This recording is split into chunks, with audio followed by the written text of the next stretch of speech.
I think that's an interesting thing. This one piece will make 52 layers. Watch on mobile devices or the big screen, all for free. No subscription required. Download Veely now.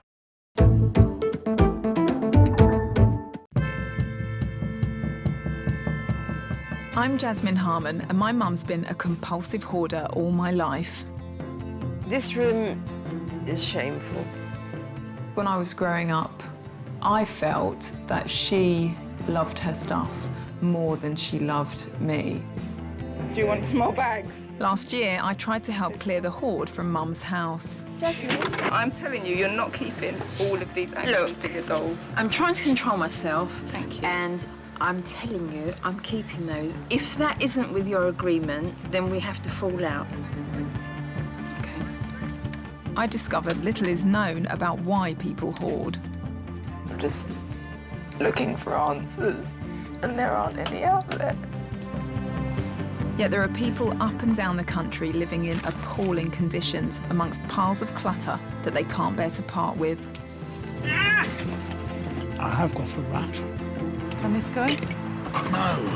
I don't want to sort rubbish into that size bag. I want to sort it into a red bag. Remind me again, why do I have to get rid of all my towels? Whilst helping my own mum get to grips with her situation, I've heard from some of Britain's biggest hoarders. Now I want to help them as well. I have to pick my way very carefully. What's in there? That's our living room. After years of living with hoarding, you just want something normal. You just want to be the same as everybody else, because you're not. I want to find out if there are ways to help hoarders overcome this debilitating condition. April last year it must be. Oh, God. Oh, dear. I've been frightened of death for the first time in my life.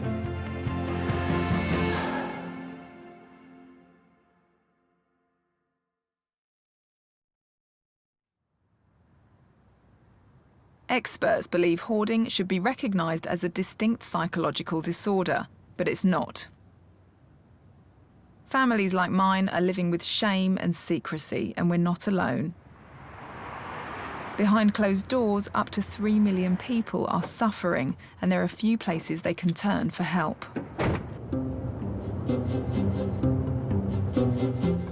In St Albans, Marion and Alan have lived with Alan's hoarding for over 30 years.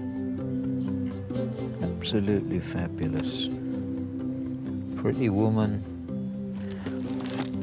I don't want to remove too many because if this lot slides, the whole lot will go down. At the moment, there's not one room that we can use properly. Alan's possessions are in the kitchen. They completely fill the dining room. I haven't been in the living room for maybe 2 years since he blocked the doorway up. In their 3-bedroom semi, there's only one place that Marion can actually sit down. Alan's hoard has reached epic proportions. It's taken over the entire backyard and the front garden too. Emotionally, I do value these things. I feel comfortable with them. They're not in the way. Alan's hoarding has taken its toll on the couple's 41-year marriage and on family life. They have 3 adult children who all grew up in the house. I felt he took a lot from the children, really. He did, because he took care of the stuff and he didn't necessarily take care of us. I had to do that.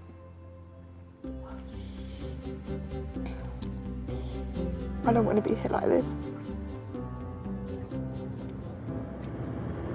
Although I've lived with it for a long time with my mum, I've never been to another hoarded house before, so I don't really know what to expect.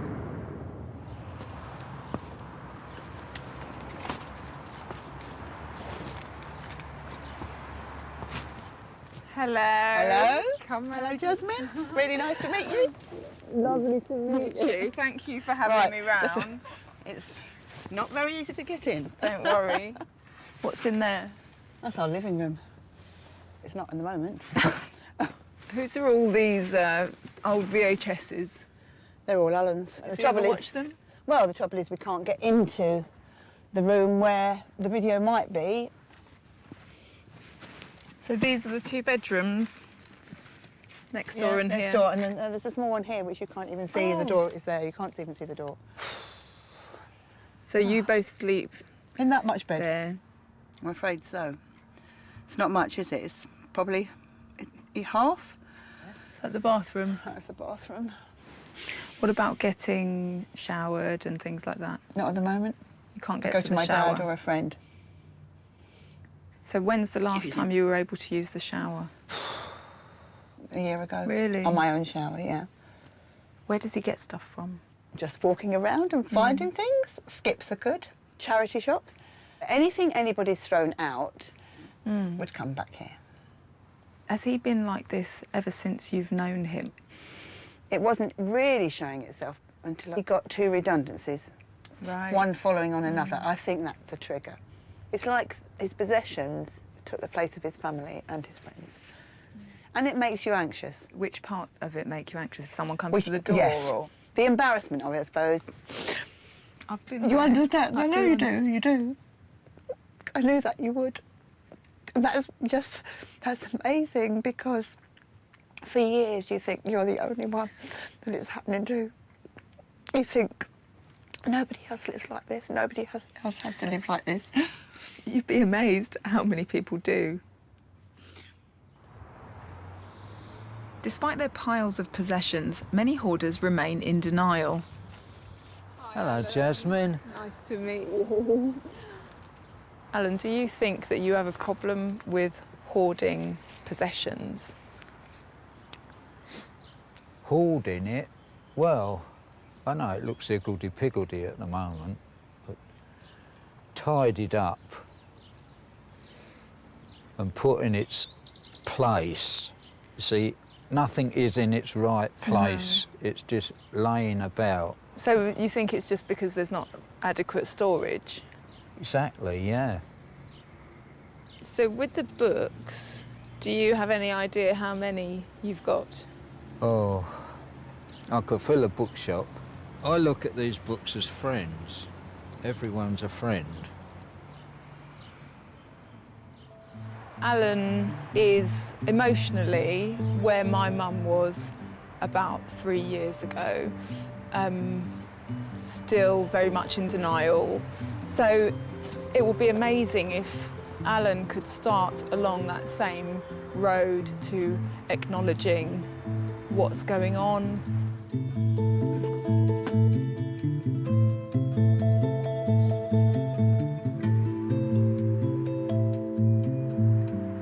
Bloody hell. So I've also got an electrical problem here as well.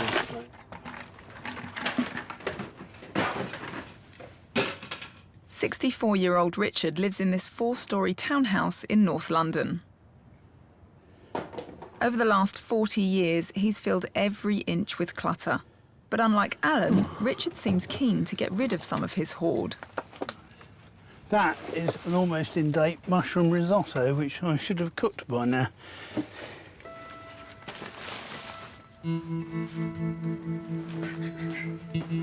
There is an incredible amount of rubbish. It's a total mess. It's filthy dirty. All this clutter means that I can't carry on life in a normal way. 3 of Richard's 12 rooms are completely inaccessible, and he can only just squeeze into his living room, bedroom, kitchen and bathroom. Oh, God. Oh, dear. Moving around the house has become a hazard, as the floors are completely covered in layers of packaged food, plastic bags and general rubbish. And the house isn't helping Richard's already poor health. He's just spent 9 days in hospital with a respiratory infection. It has overwhelmed me as my health has deteriorated over the last few years. I'm sort of getting near to the bottom right now. I have actually gone into my doctor and said, I've been frightened of death for the first time in my life. I have got a rat bugger.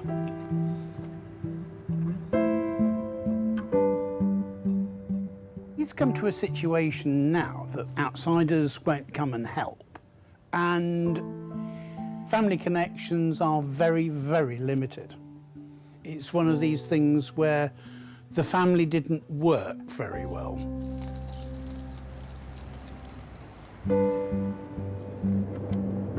It's quite a secretive world that I'm stepping into. Richard hasn't let anybody in the house for a long time, so I'm guessing it's going to be quite bad. Hello, Jasmine. Follow me and fight your way back through this chaos and clutter.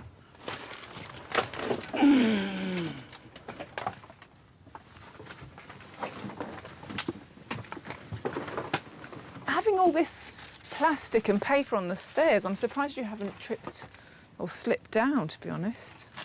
I have to pick my way very carefully. Yeah. So we've finally got to my bedroom, which is in utter chaos.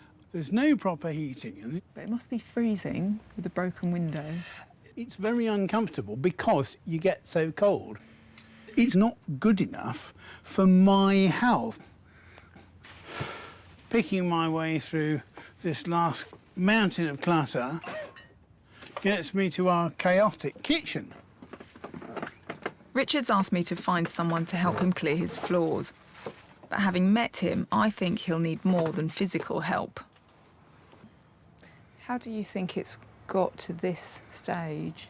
Just being unable to cope, and with the back and leg injuries that are historic, I can't bend down and pick up off the floor for too long a period. But how do the things get on the floor in the first place? They fall. Right. Gravity. And when I say how has it got to this stage, I suppose I mean not things falling off, but how has it got to the stage that everything has to be balancing on top of things so that they do fall off? Partly because of the problems of the design of the house. It was designed 30-odd years ago. A modern house has far more places to put things. This is an awful, awful way for anybody to live. I know Richard's got health problems and back problems, but he's also a little bit in denial. And I think there's probably a lot more to it than Richard is letting on at the moment, and he may not even realise what's really going on under the surface. Hopefully, having someone here with him will make a real difference.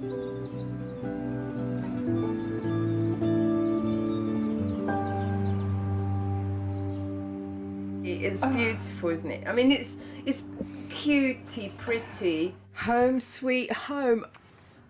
Last year, we managed to clear a few rooms in my mum's house, which was a huge step forward, but a real struggle, and most of the house remained unusable.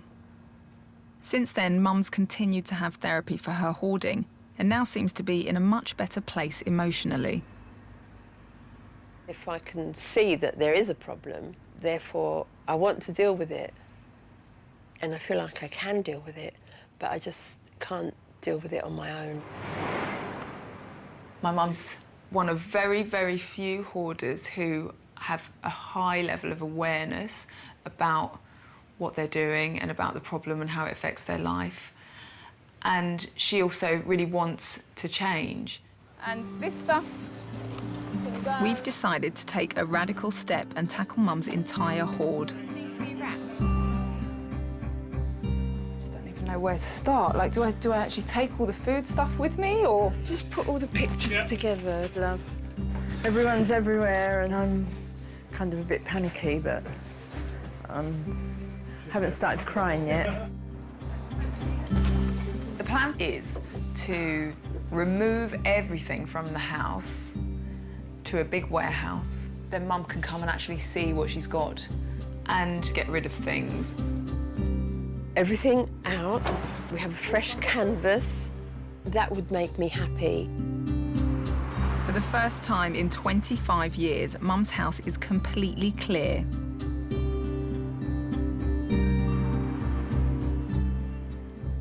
I'm quite upset, actually. I just feel bereft. I do. It's quite difficult, and I know I'm putting on a brave face, but actually it's hurting to have let go of everything to the warehouse. That's a great one, thank you. The pile in the middle's getting smaller, isn't it? Yeah. We've taken all of Mum's hoard to a local warehouse. Mum's asked for everything to be spread out and sorted into categories to make it easier for her to decide what to discard. But I'm concerned that seeing the contents of the whole house displayed like this might overwhelm her. Hi, Mum. Hello. Are you all right? Wow. What do you think? It's all rather lumped up, isn't it? It's not like even this is the only thing that's spread out.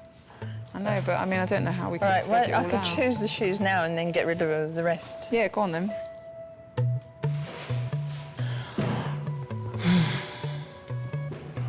Just having a hard time. Sorry.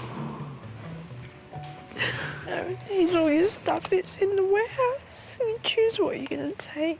Don't take too much.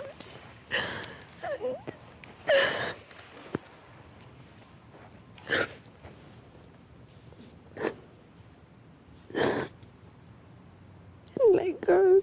All right, so I'm having trouble now.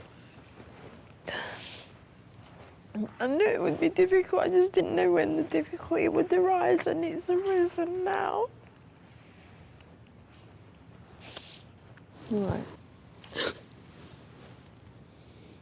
It's still very, very difficult for her because it's a very emotional process. And so that's why we have to go at her pace. We have to do it in a way that she's comfortable with.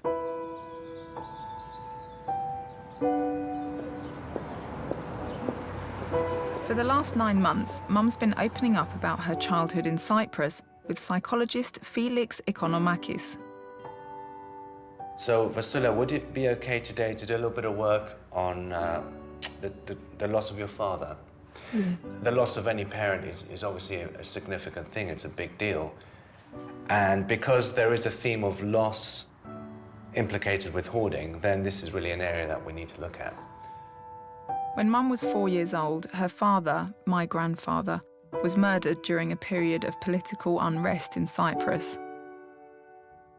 My mum and the rest of her family were forced to emigrate, leaving their whole lives behind.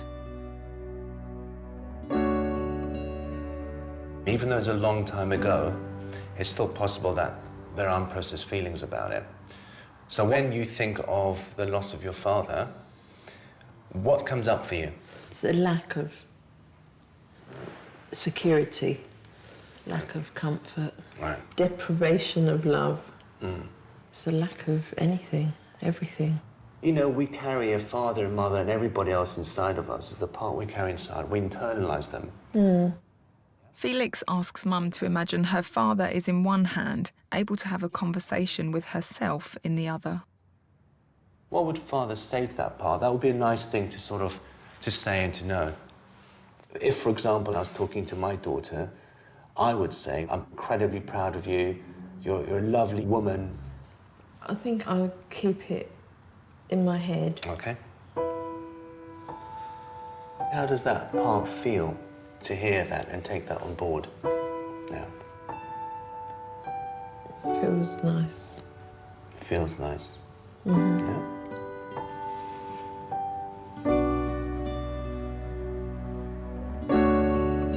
That's right. A little bit of releasing first is natural.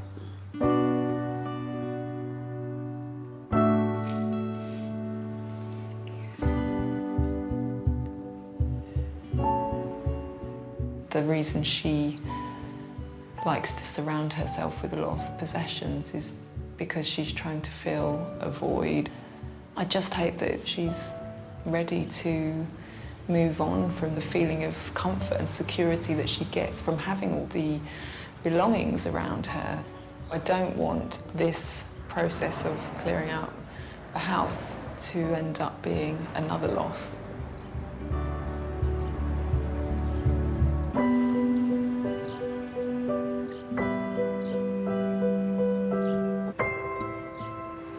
Oh, you crunched all that wood now. What wood? Oh, Don't do it to annoy you. look.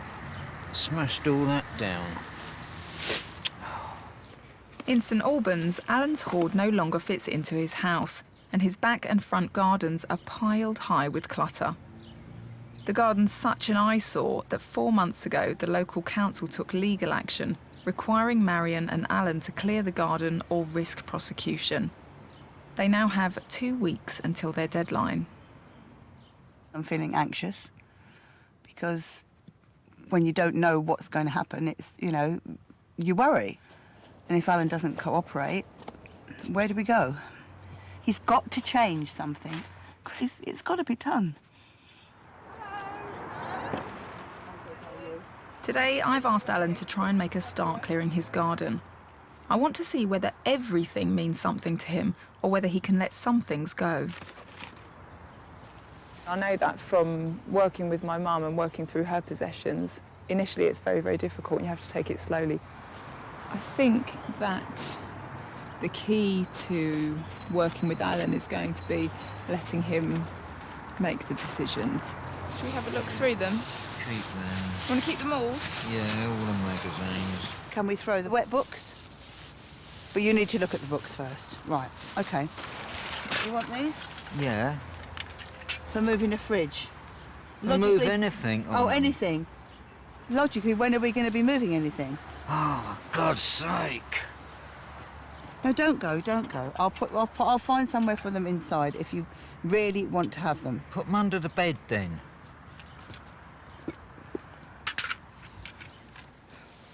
Can that go? No. Right. You already have lots of paper. Paper's here, there's papers there.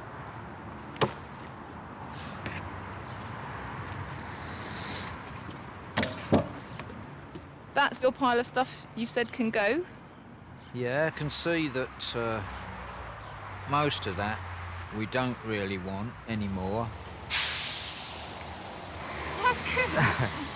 No, if I'd have had more time, I might have decided differently. After a full day's work, Alan's only managed to clear a tiny area of the garden.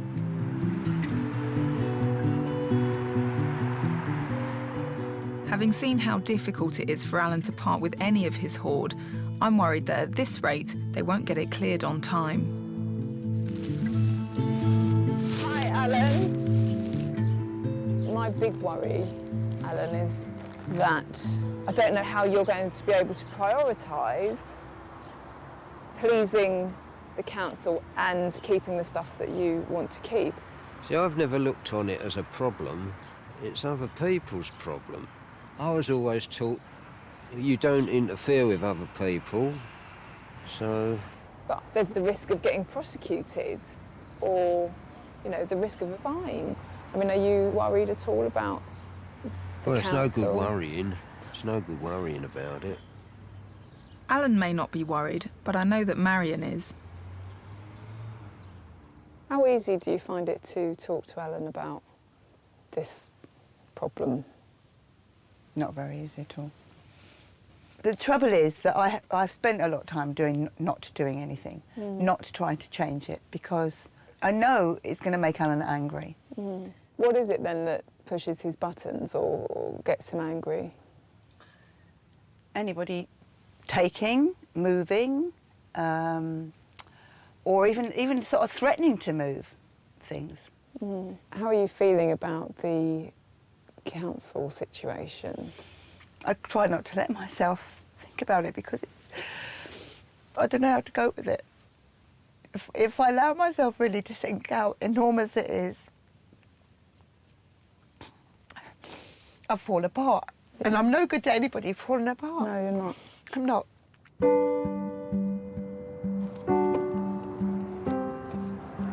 I just don't know how it's possible to get through to him that what he's doing is hurting himself and hurting Marion.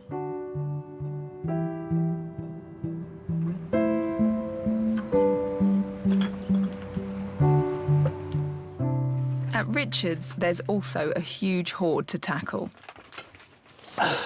As so often, chaos comes before order. He's told me he wants his cluttered floors cleared, but like Alan, I think he's going to find it very hard to part with any of his possessions, so I'm treading carefully. With all the things like the plastic bottles and the food packaging and stuff like that, is that rubbish or is that something that you need Vast majority of this stuff that's now down on the floor is rubbish. Okay. I've yet to work out what's really going on for Richard, but making his house safer to move around seems like a good place to start. I've asked Heather Matuozzo, a professional declutterer with extensive experience working with hoarders, to help me. Hi. Hi. You must be Heather. I am, yes. Greetings. Nice to see you. There's an awful lot that I need to get out of here. It's impossible to know how Richard will react when the actual clearing starts, and I think that's what today's all about, to be able to gauge a little bit on what he says compared to what he's actually ready to do. I know you're quite used to working in this kind of environment. Is this daunting for you, or...? No, not really. It's a big house and there's a lot of stuff. But I think the main thing is to find out what he really wants to keep. And it's really important that they feel as though they're in charge, because it's their stuff and it's their house and it's their decisions.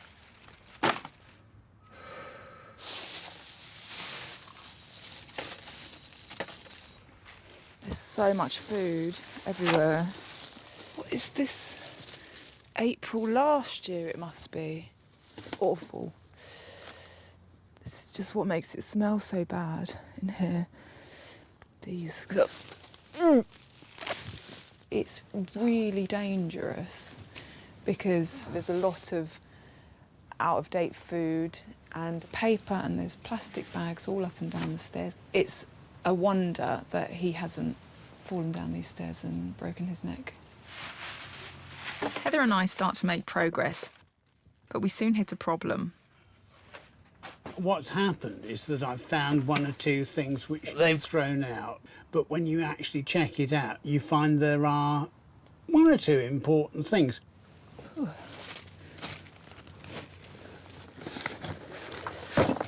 Right, I've brought a few things up that you wanted to keep, but I'd just like to ask you why you wanted to keep the stuff, if you can. Let me just sort of, for example, the stuff that's a bit mouldy, like this. Which... Oh, I just say it saves the jars.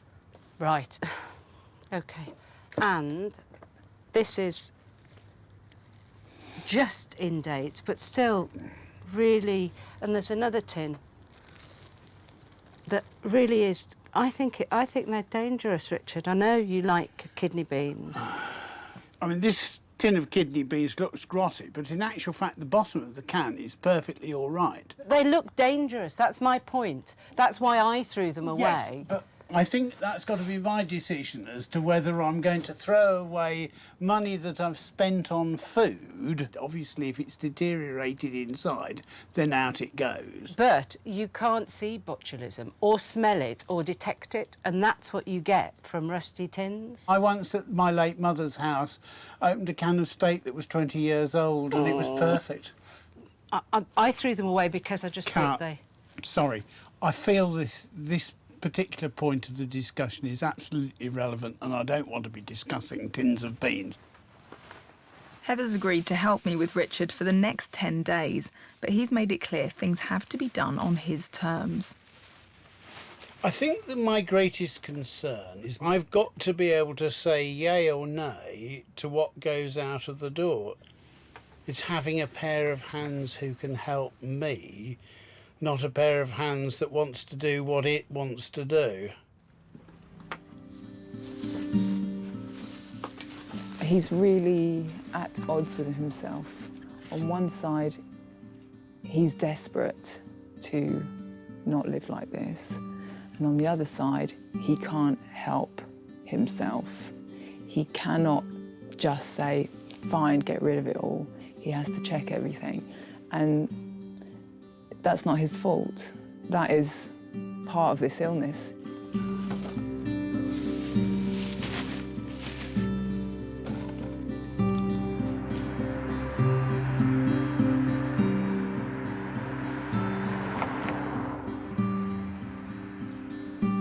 Marion and Alan have just 1 week left to clear the hoard in their garden, and they're at a standstill.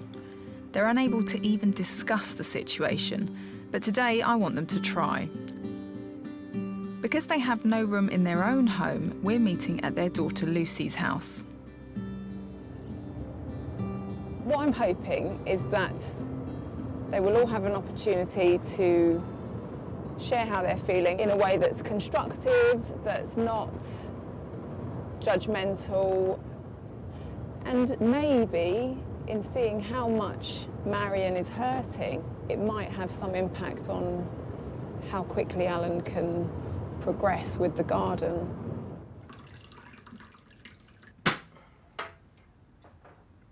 I think my dad finds it really hard to see how difficult he's made it for the rest of the family. I've got 2 young boys, one's nearly 8 and one's 5, but I can't take them over to Mum and Dad's house because there's just no space for them. That makes me feel quite sad, really. We've never, as a family, been able to sit down and talk objectively about the problem. Any attempts have been just met with anger and, or silence. We know that it's, this isn't about criticism or blame or I've asked psychologist Dr. Caroline Wells, who's trained in treating hoarders and family therapy, to facilitate the meeting. in mind also to perhaps, leave any, defensiveness at the door as well.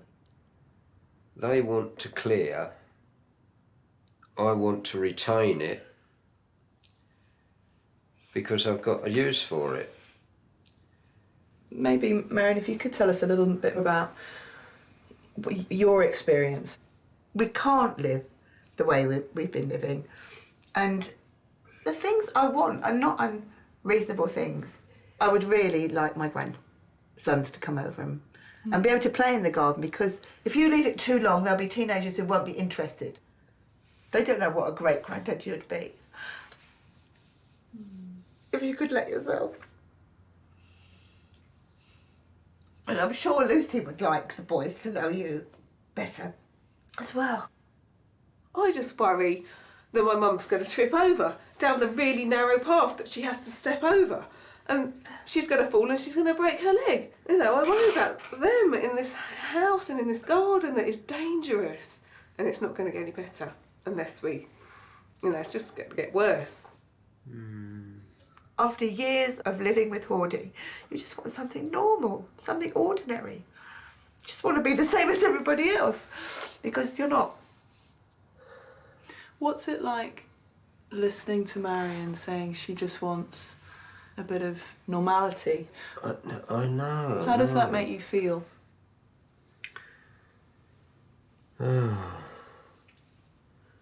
Selfish, I suppose. Would you say having the grandchildren over would be an advantage? Well, it'd be nice to have them come over and play, but... Listening to how much it would mean to Marion to have them come over. Yes, I know she would enjoy them coming over. Well, we'll work towards that goal.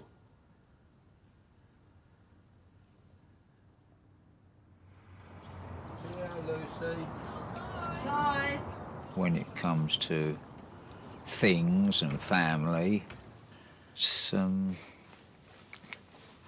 difficult to draw a line somewhere, but I can't say that I feel more about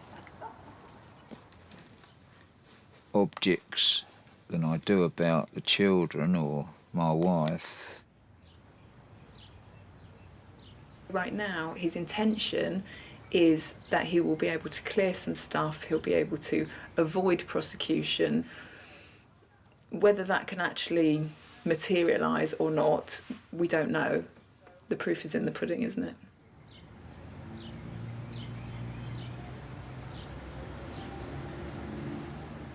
At Richard's house, we've now taken nearly 30 bags of rotting food, plastic bags, packaging and paper off his floors. But Richard has to painstakingly inspect every bag before letting us throw anything away. I'm deciding what is definitely rubbish. Good God, that's a pencil. Ooh. Richard is still very much at the stage of needing to check everything. This is his first time tackling the problem, and I do think that that's to be expected, really, and that's quite normal.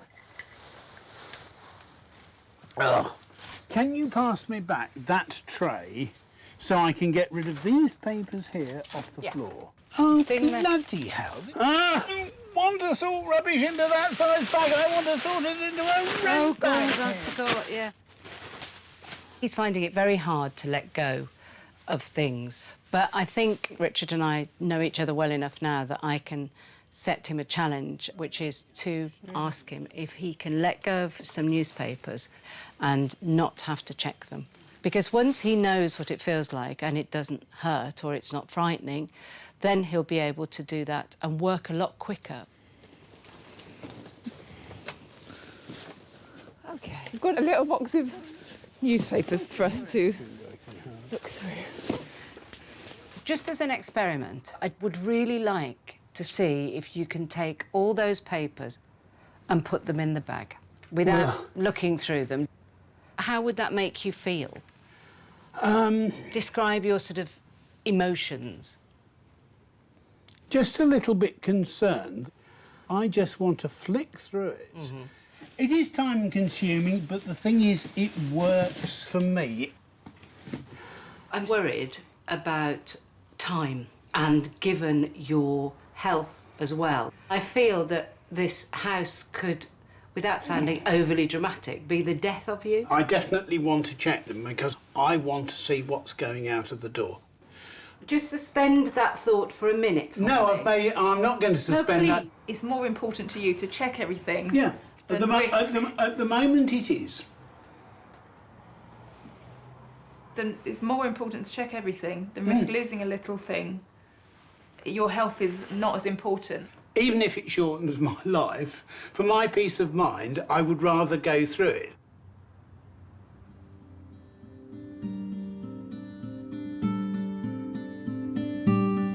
Right now, he is backed into a corner. His health is suffering.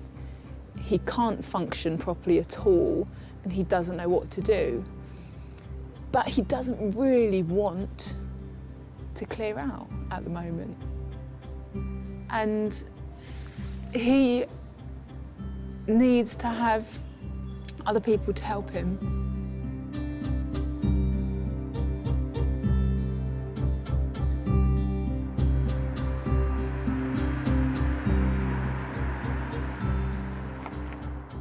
I've asked Professor Paul Salkowskis, one of Britain's few hoarding experts, to talk to Richard. Hello. Hi, I'm Jasmine. Hi, pleased to meet you. From my own experience with my mum, the first step towards getting better is actually admitting that you've got a problem.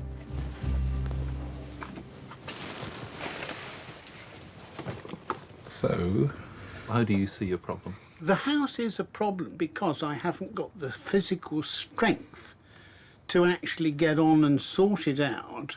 OK, but I suppose that what's missing from that is how you feel about this lot. I'd like to get it sorted and the rubbish I'd like to get thrown out.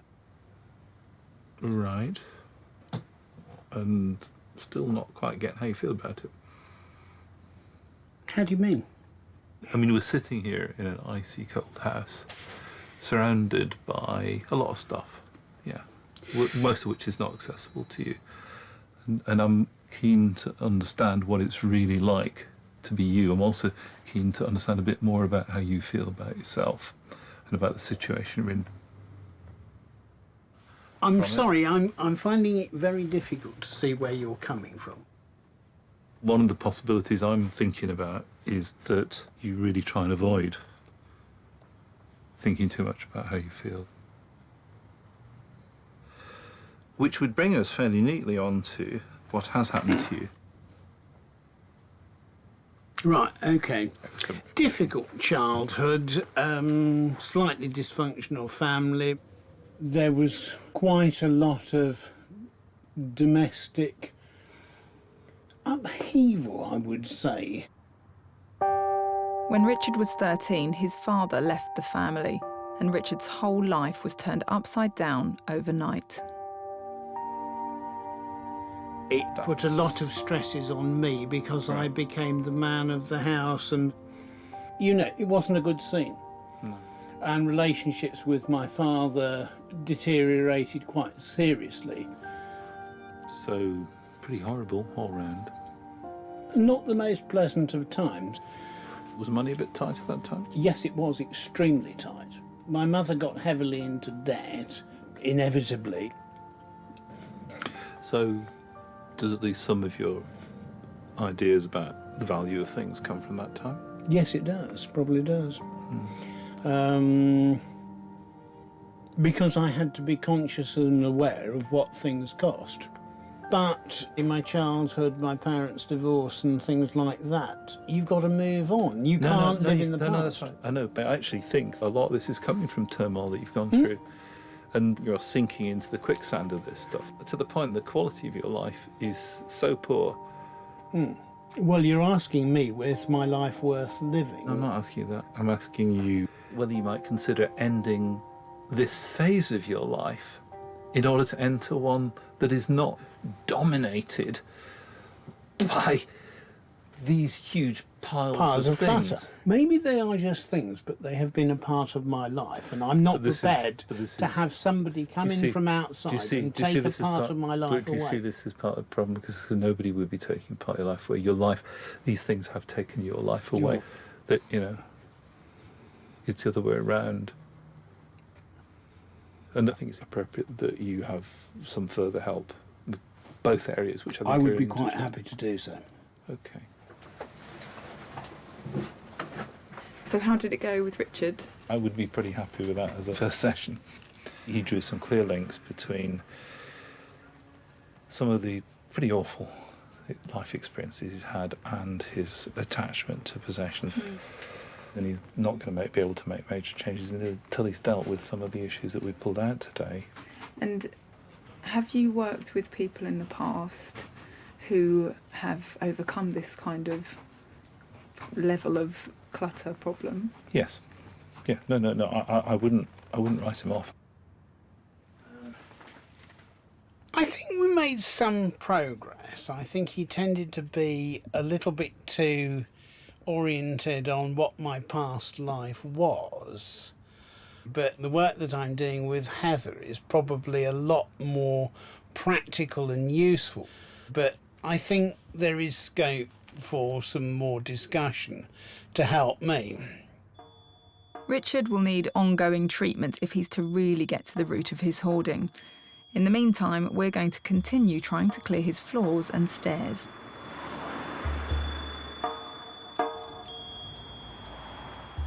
In St Albans, Alan and Marion have just one day left before the council deadline runs out, and their garden could be inspected. Do we want all those hangers? We haven't really have much just space the wire. You want the wire? I don't want to have to go and buy a load of wire. I don't want to have to go and buy anything when I've already got it. For the first time, Alan's allowing Marion and her friends to go through his things in an effort to meet the deadline.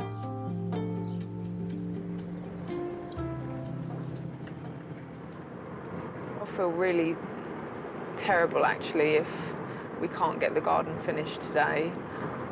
It's really difficult because the more people there are, the less control Alan will feel like he's got, and that just might send him a little bit over the edge.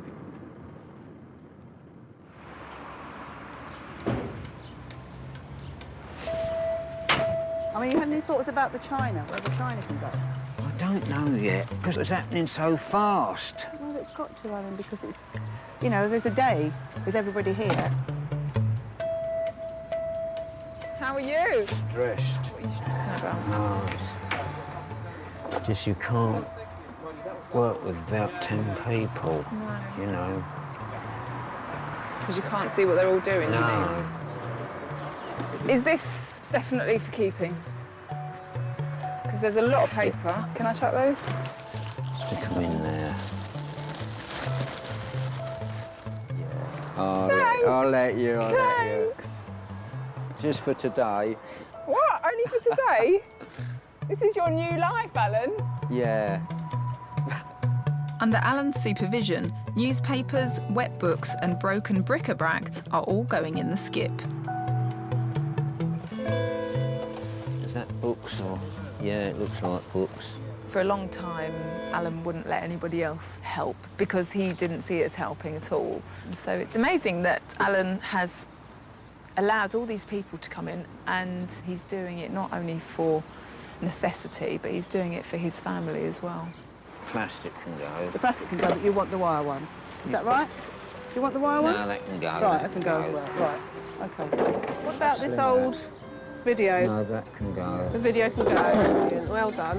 Fortunes well done. made and Brilliant. fortunes were lost. Yep, yep. OK. Right, look, we nearly made it through to this table. That's fantastic.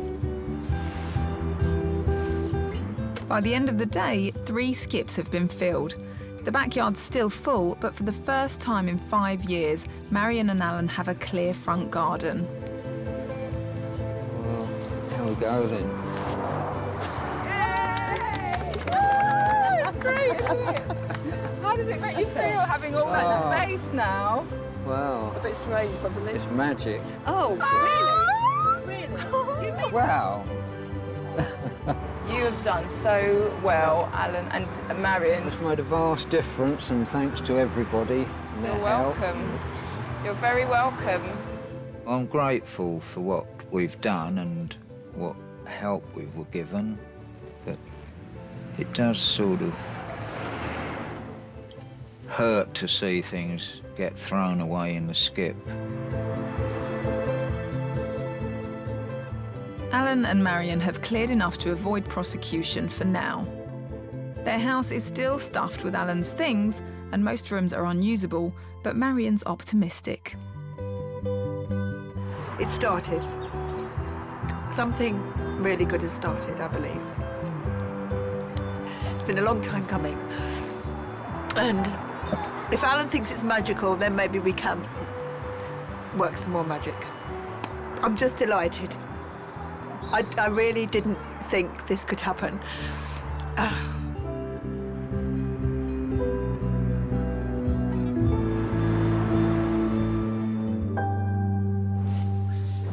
this is nice. Oh, I'm so lucky to have so many things to choose from. I'm going to keep it for now.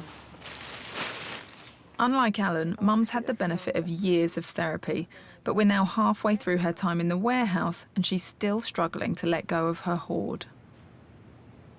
I'm on the verge of a meltdown, to be honest, because I can't see how it's going to work. If everything here had to go back to the house, I would feel totally gutted. I really like this. I might not let that go. Oh, I really like that. If there was no emotion involved, you know, it wouldn't hurt me to walk away from here and say, I don't need anything. But I can't handle that at the moment. I can't be like that. Remind me again, why do I have to get rid of all my towels? The same reason why you have to get rid of all What's of that, your then? everything.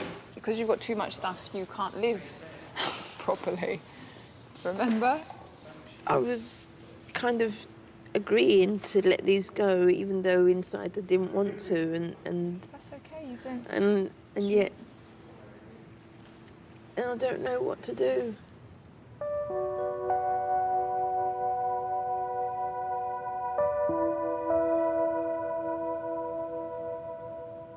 I'm astounded that I thought, oh, we could bring it all to this giant warehouse and spread it all out and display it all nicely. And Mum will be able to just go around and go, oh, I'll just take that one, and that one, and that one, and the rest can go.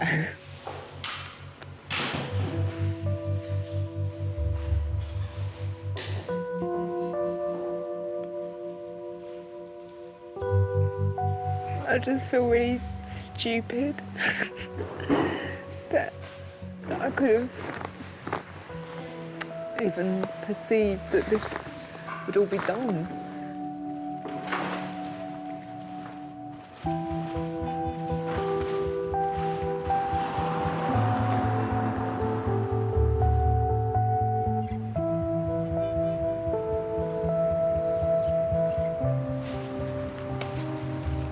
Over at Richard's house, progress is just as slow.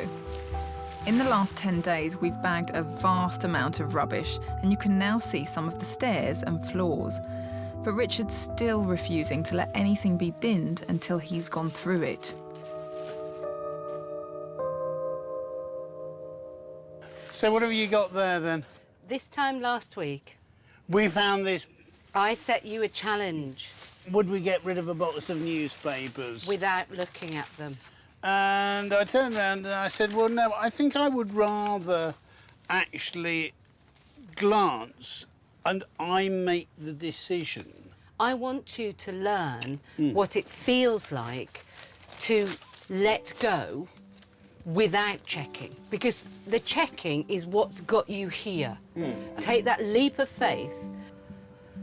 Try it.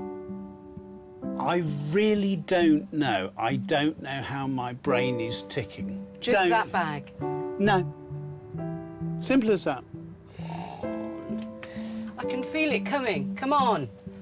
Come on, give us a yes. No, without looking at it. No. Out of sheer morbid curiosity, I'm going to take one sample, one out in the middle of the... OK. Let's have a look at it. See what's of interest. Look at it. Oh, says, no. Look at it. The power of life or death caused by excess newspapers.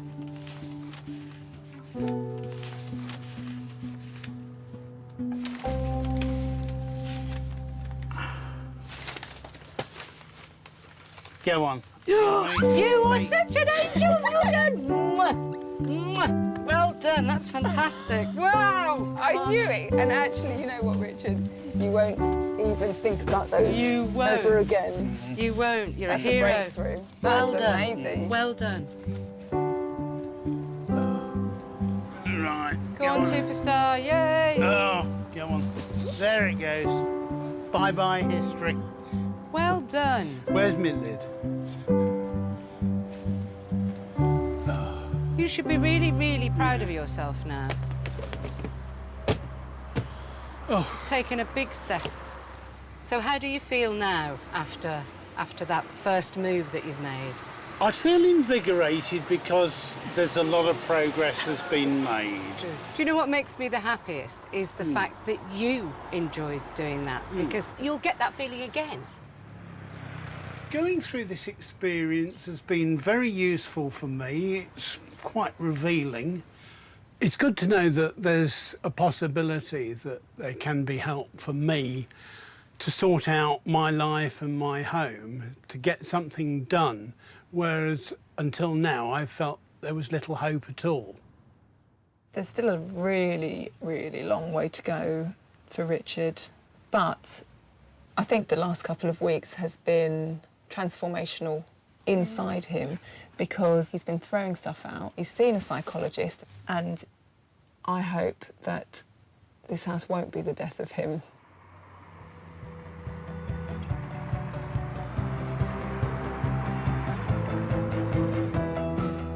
It's our final day in the warehouse, and at last Mum's managed to push through the pain of having to decide what to keep and what to let go. That can go. And that goes with that. And that can go too. Mum's made quick decisions on hundreds of items. She's also let go of scores of boxes without even checking the contents. It's just unprecedented, and so it's great. It's absolutely just out of this world, amazing. Maybe she's deciding you know what, time is more valuable, my space at home is more valuable, and it doesn't mean that much to me anyway, so just let it go. There's still some work to do, but my God, we've made a massive dent in all the stuff, so I couldn't ask for more, really. I would never, ever have believed that Mum would get to that stage. Never.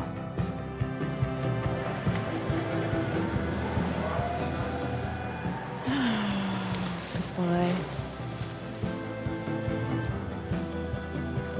Bye. Goodbye. Bye. I'm trying to be brave. I'm trying to be brave. I don't feel as if I've got rid of enough. But, you know, never give up hope. They're off. Say bye to your stuff, Mum. Stuff you.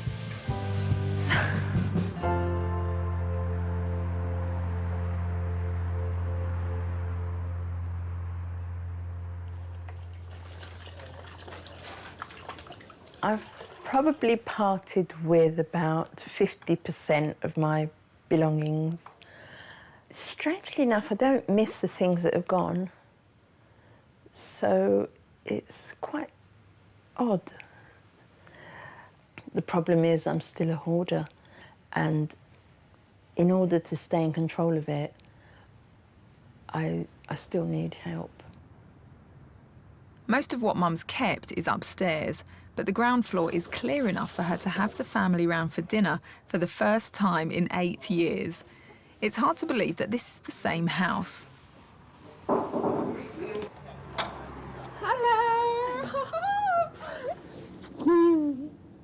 Hello, come in. It looks so great, doesn't it? The White House.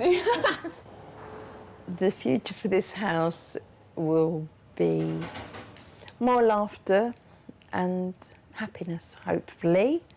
That's what I'd like. It's really nice to have you all here. Oh, and you've all worked so hard. Nice to I'm be really here. grateful. You're really lovely. Thank you. Oh, thank you for doing it, Mum. Well done, Sticking Mum. at it, yeah. Oh, cheers. Cheers. Cheers. It's a nice feeling to feel like home really exists. That's really nice. That's the best part of this, actually. Thank you, Jasmine. Oh, thanks, Mama. Thanks, everyone.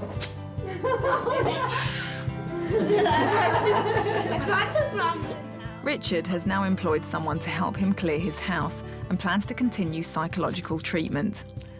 Alan has allowed Marion and her friends to carry on working on their back garden. And I've learnt that hoarding is not a lost cause, but it does need to be recognised as a specific condition that people need help with. There is light at the end of the tunnel, even for some of the biggest hoarders.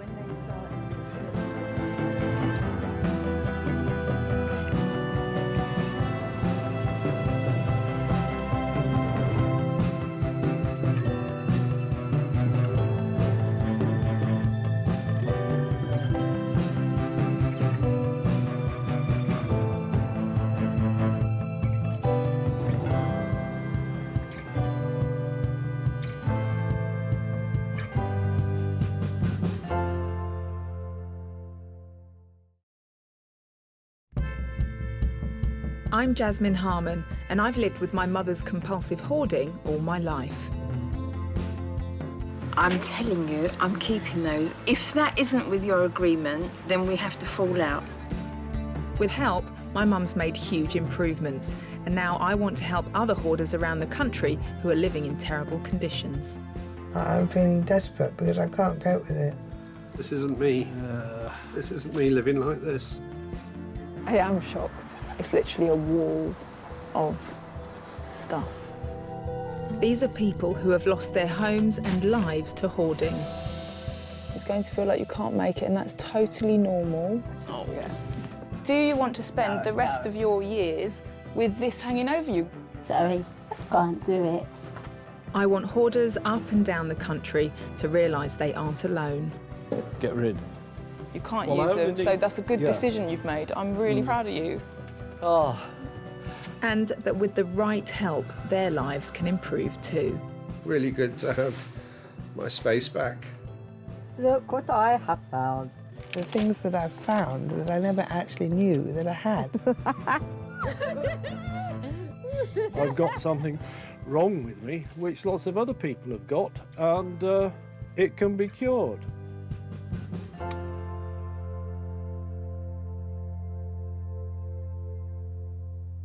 This year, hoarding disorder has been recognised as a distinct psychological condition. Despite the official recognition, families like mine are still living with the shame and secrecy of hoarding. Oh, this blasted door. Up to 3 million people are suffering, and there are few places they can turn for help. 87-year-old Olive has lived in this 3-bedroom semi-detached council house in Brighton since 1933. Her home is so full that she's forced to spend most of her day outside. I can't bear to throw away anything that can be recycled. I might see it lying about on the road and pick it up and bring it back. If I wanted a pram and I saw a decent pram, you know, yeah, bring it back. I don't hoard. I keep stuff that will be used again. The inside of Olive's house is full to the brim with thousands of plastic bags, old furniture and clothes. That's all aluminium. That can go there. She can't cook or use the bathroom at home, so gets her meals from the community centre where she also washes. I want it sorted out to be able to live in it. I mean, it's not a place that you can invite anybody in because you can't get in there. Toby, where's your ball? Oh, somebody's taken that. Taken it and recycled it. That's me, I expect. I'd come across Olive in newspaper articles about the various battles she's had over her recycling. They mentioned that the interior of the house was also badly hoarded. She's agreed to meet me, but I don't know how she'll receive me. Hello. Oh, You must be Olive. Hello. You're doing all your recycling? Yes. Well, it's such a muddle from the wind last night, and this was normally in a proper order. Olive has never married or had children, so has no family to support her. She has only limited sight and is registered blind. Do you spend a lot of time here at home? No, not now. I'm out most of the time. Have to be out. I've got no means of What cooking. about hot water? Have you got hot water? No, it's all cut off. It's all turned off. How would you feel about showing me around inside a little bit? Well, you couldn't go in there because I don't know what it's like.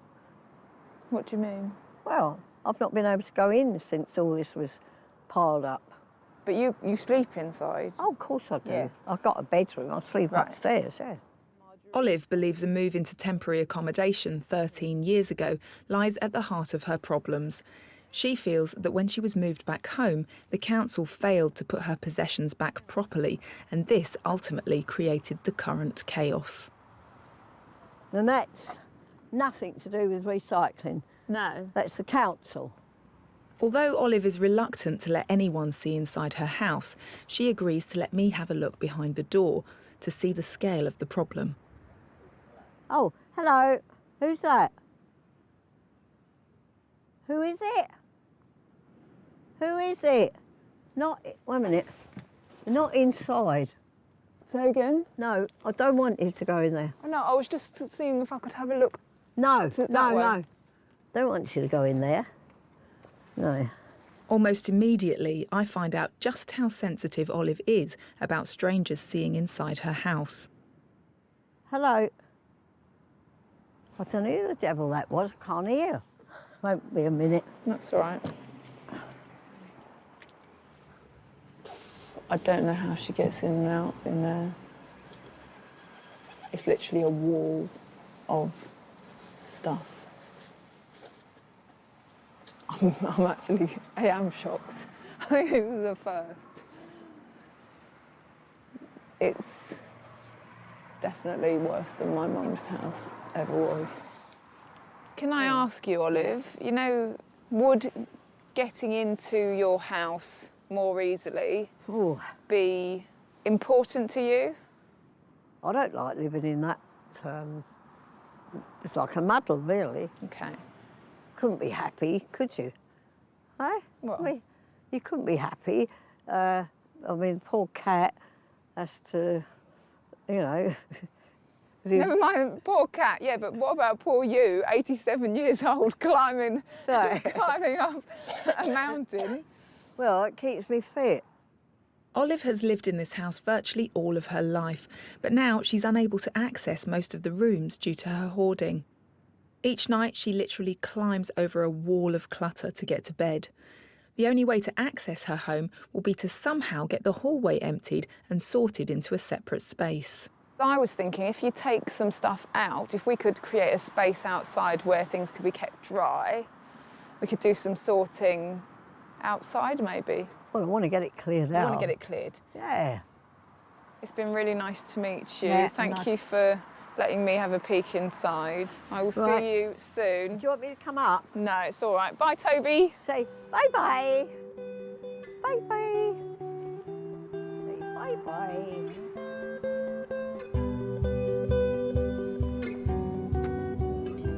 I cannot get my head around it. It's more hoarded, if that makes sense, than any other house that I've seen. It seems like I'm on the back foot with it before I've even started. She's deep down very ashamed of the inside of the house and scared because she hasn't been into the kitchen or the back room or even the front room for years. She doesn't know what's there. The only one that's been through there is the cat. So God knows what's through there. I've been contacted by someone whose experience of hoarding reminds me very much of my own. In South London, Vicky and her brother have lived with their mum Janet's hoarding since they were small. In here is my mum's room.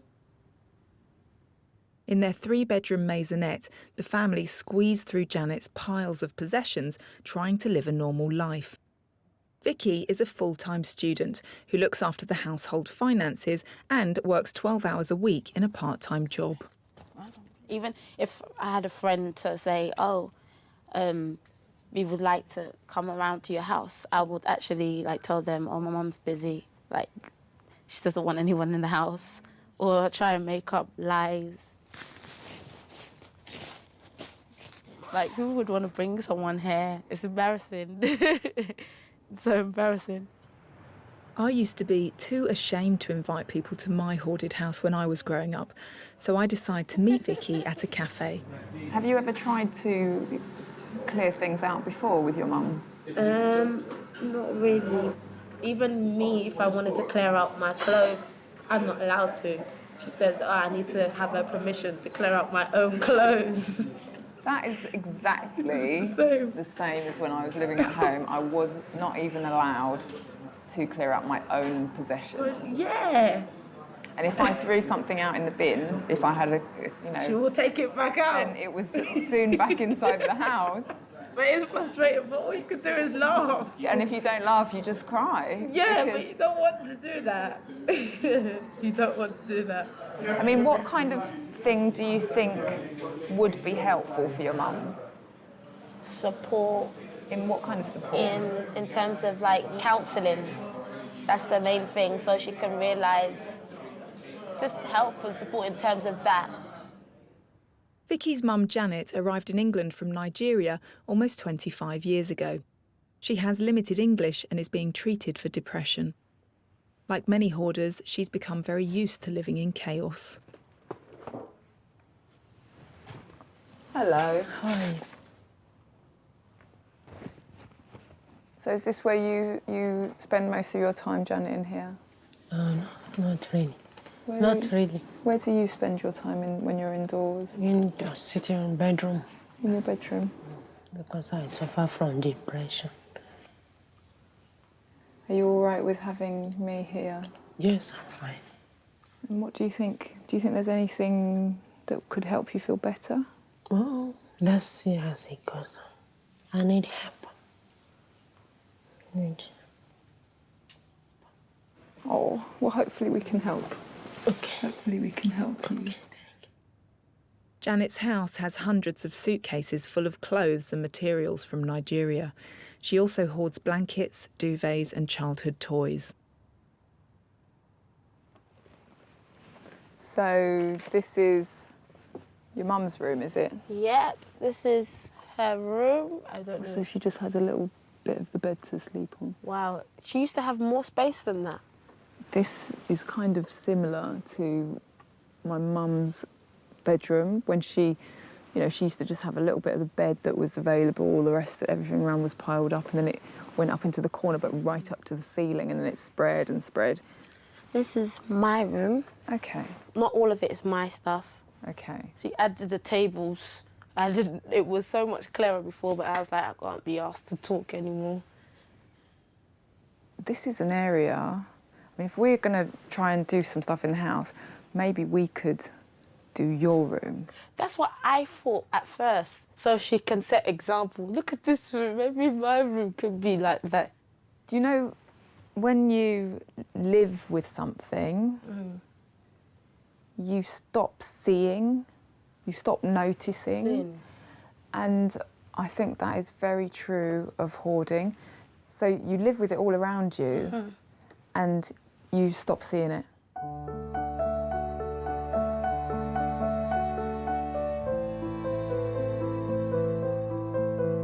Janet's hoarding is causing massive pressure in the family home. The way Janet's house is right now is the way my mum's house was when I lived at home. And after I left home, it got a lot worse than that. That could happen in exactly the same way with this family as it did with my family, if it's left unchecked.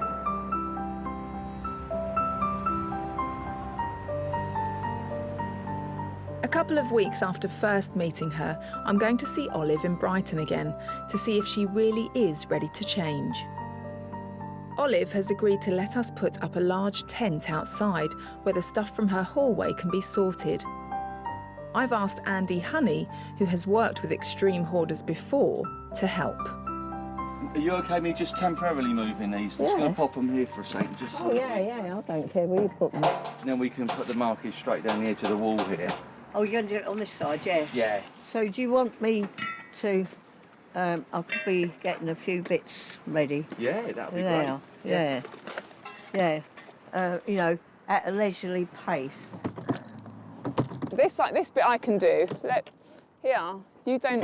I'm moving, making my hips slim. I'll push it down here.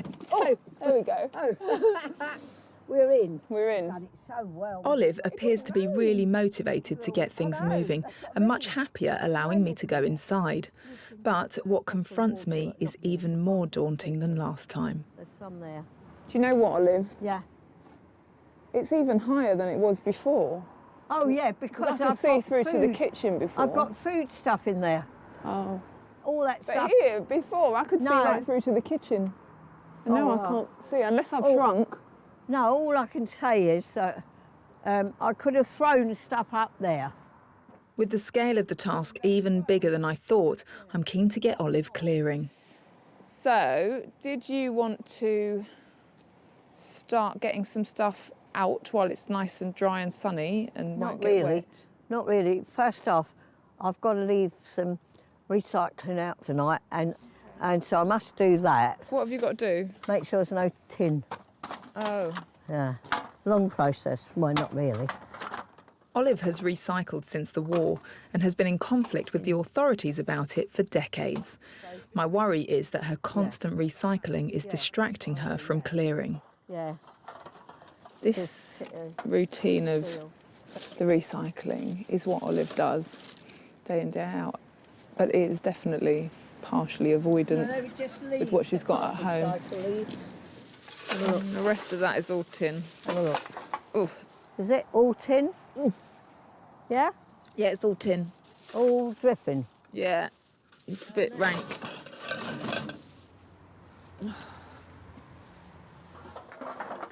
I'm just getting a bit slightly anxious about the fact that it's going to get dark and we won't have been able to get much done in the hallway. Oh, yes, we will. Won't Yeah? take long, yeah. It won't take long. Olive has a vast amount of recycling to sort through. It's mostly tins and packaging she picks up from the street. How are you feeling about getting started in the hall? Oh, just going to get started, that's all. Fab. Let's do it. Right, food? I don't know, I think so. Let me check. I've got to have this. Yes, of course. I can't have that out in the tent. That is partly food and partly something else. Shall I have a look and take out the food and leave it there? No, just leave it because I know what's there. Yeah. You know, I know. Shall I leave it with your other bag that's got to stay as it is? Yeah, leave that as it All is. right. Once Olive finally gets round to some clearing, it's at a very leisurely pace. I found me breakfast cereal. Oh, good. I've been looking for that for a week. Oh. Yeah. But if you want me to go in, I can You see can't probably. get in there. No, I mean instead of you. No, I'd rather do it because I know how stacked stuff. Okay. So I'll get some more paperwork. Okay. If you want. We're nearing the end of getting this stuff out here because it's all falling down. I think that if she would let you or me go in and move stuff out, Yeah. obviously we could do it in a day. And I can leg it backwards and forwards. I've brought a sack barrow down with me as well. Yeah. So, because she's got loads of boxes in that front room. Cause, It's just the hallway that we've yeah. really got to tackle. Hello, Toad. Are you fed up? Eh? Are you fed up, babe? Eh? Right, come and have a look at the tent before it gets too dark. Okay. That's your paperwork there so far. Paperwork there. Doesn't look so much now, does it? No. Anyway, I'm going in. I'm not stopping out here, it's cold. Well, that's what I was worried about. That's why I thought it'd be better to do it indoors. One day in, and Olive's hallway looks largely unchanged. Come on.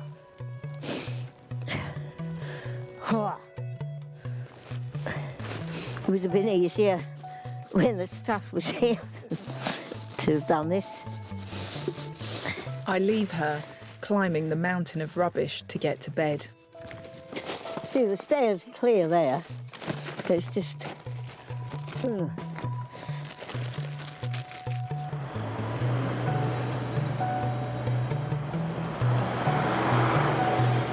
I'm back in South London to see Janet, and I immediately sense the tension upstairs. How are you getting on with Victoria? Victoria starts screaming, shouting on my head today. This morning she starts shouting again. Have you been arguing since I've been gone away? No. You've been getting on all right until today? Until today she started. Vicky has been to the council to sort out Janet's rent, narrowly avoiding eviction for the family and missing her university course in the process. Sometimes you say things that you don't mean in the heat of the moment. Yeah. That's okay. I've asked Dr. Caroline Wells, a clinical psychologist specialising in hoarding and family issues who I've worked with before, to come and talk to them. I want to see if she can help the family build some bridges. Vicky, what about you? What's it like for you? It's been very frustrating, like, living here, but then you want to move out, but then you want to stay because you're worried that if you move out, things will be worse, or that's how I feel. I'm only living here because I don't want things to go worse. And I'm trying to help you, but you don't even see that I'm helping you. Like, I had to miss uni today just to sort out. That's the only reason why I was shouting, because you don't listen to what I'm saying. Maybe at first I don't shout at first, but then when you carry on not listening, that's when my temper goes higher. Don't want to move. You want to move? But you can't move. Why? She wants to move to a bigger house. That's what she said. She said she wants to live in a bigger house because there's no space in here. But then at the same time, this house is really big. So you sort of think even if you had a bigger house, your mum would fill it anyway? Yeah. I'm wondering if there is something or a way that you would like to be helped, either by Vicky or by someone else, or, you know. No one is them I have to help me. Exactly. That's the point I'm trying to say. If I leave, who is going to help you? If I leave, who's going to help pay the stuff or even support you in trying to sort out your house and stuff? That's what I always say to you. And that's why I'm still here.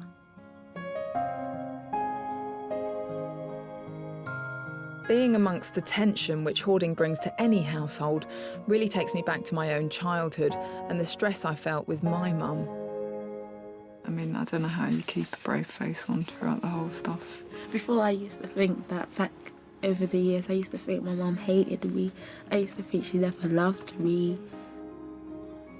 Like, because she's never, like, hugged me or she's always saying negative stuff. But over the years, when I started to understand and research, I've, like, realised that she does. Or else I won't be clothed, I won't be sheltered. I mean, I remember the days when I was living at home, I'd get so frustrated with my mum and we'd have screaming matches, you know, we'd have massive rows. She would blame me, I would blame her. But she's still my mum. She's still your mum. Mm-hmm.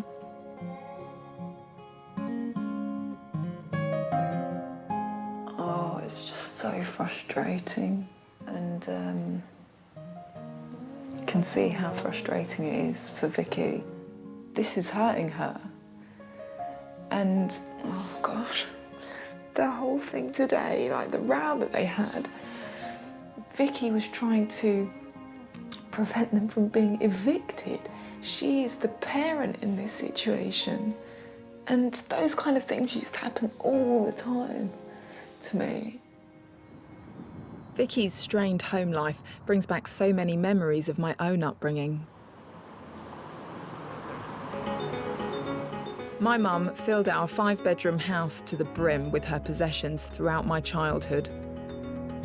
But with a lot of help, she's made amazing progress. And this year is the first time in a decade we can celebrate Christmas with her in her home. The fact that we can all go there, we can sit around a table and have Christmas dinner as a family there. I couldn't have even imagined that. You know, if you had said to me 3 years ago or 4 years ago that we'd be doing this, I'd have laughed. I know Mum's been working really hard to get things ready for us all to go round there, and, you know, this is something special. I really want Mum to understand just how proud I am of the journey she's made to this point and for her to enjoy the day with her family.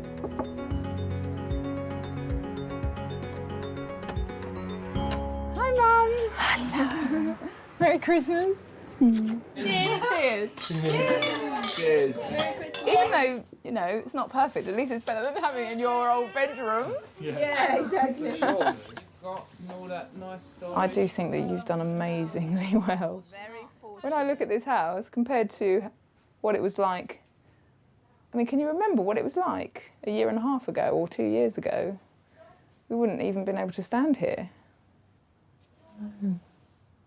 Have you missed any of that stuff that's gone? Have you? A few things that I remember, and I think, oh, I want to look at that now. Have you been bringing more stuff in to the house? Well, yeah, but not so much stuff, and I have got rid of some. Are you able to deal with it better then? Sometimes, but not all the time. Good little Raw cooking classes. 3-course dinner masterclass. That's lovely. Thank you very much. At least that won't take up space. Exactly. Enjoying Christmas with Mum like this really gives me hope that Vicky and Janet and Olive might be able to do the same in their homes one day. Now I'd say this is almost normal. Almost. Yeah. Almost. Almost normal. But who wants to be normal? Almost clear. Let's put it that way. Yeah.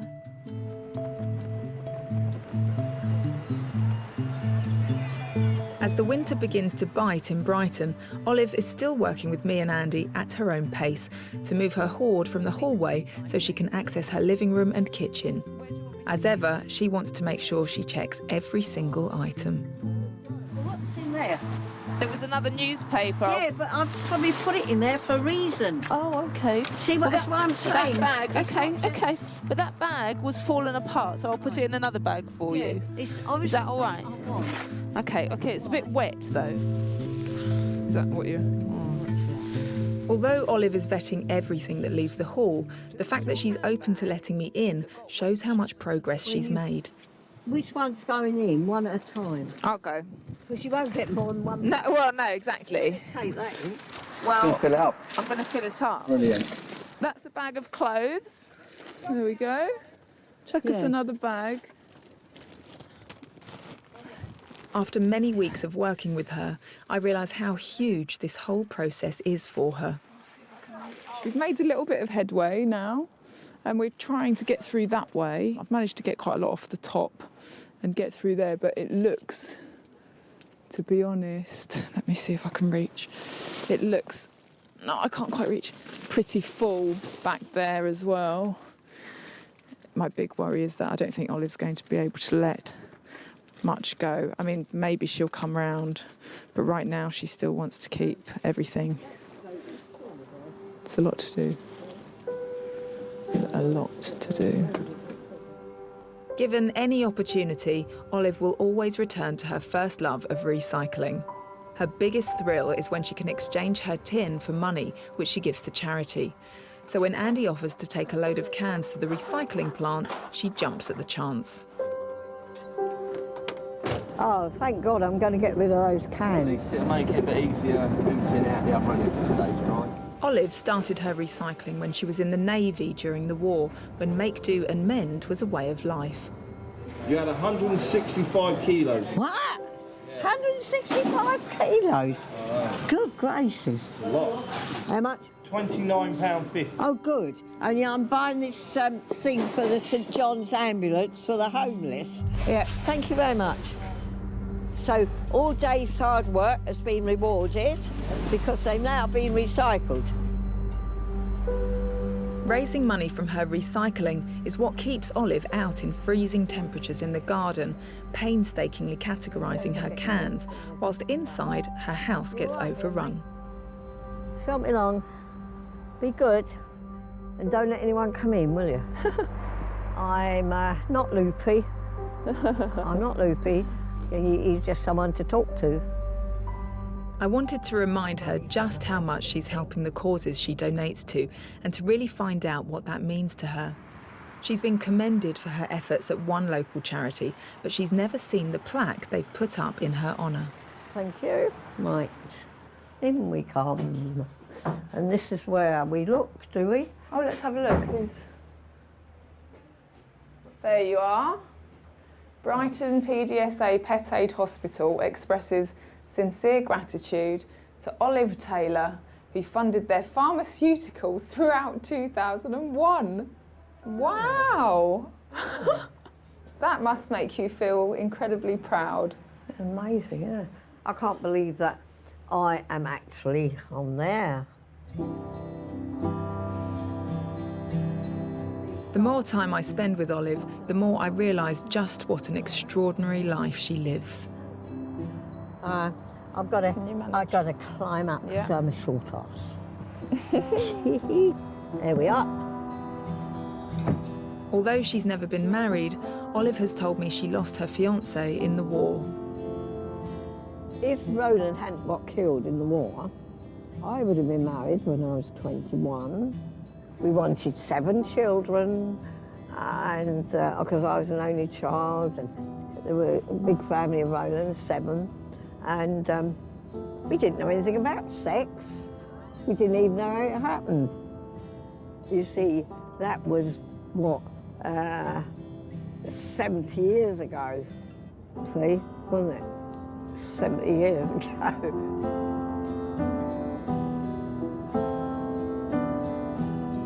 So after Roland died, you never met anybody? I didn't want to know men, you know. Roland had died and there's nobody like him, you know. As well, when you're young and you get engaged, that's what it's like, isn't it, you know.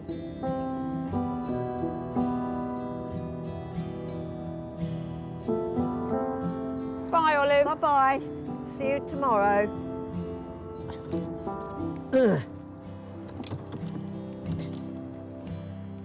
Come on, Tobe. Right. Oh, it's cold. Cold when you come in here. Wow. I just really enjoyed hanging out with Olive today. She's had such a fascinating life, and you just kind of think, how on earth have you managed to get into this dreadful situation? But then also when she was talking about her fiancé who died, but she never found anyone quite like him. And what's going through my mind when she's saying that is, my God, that is a massive hole in your life that you're trying to fill with all this stuff.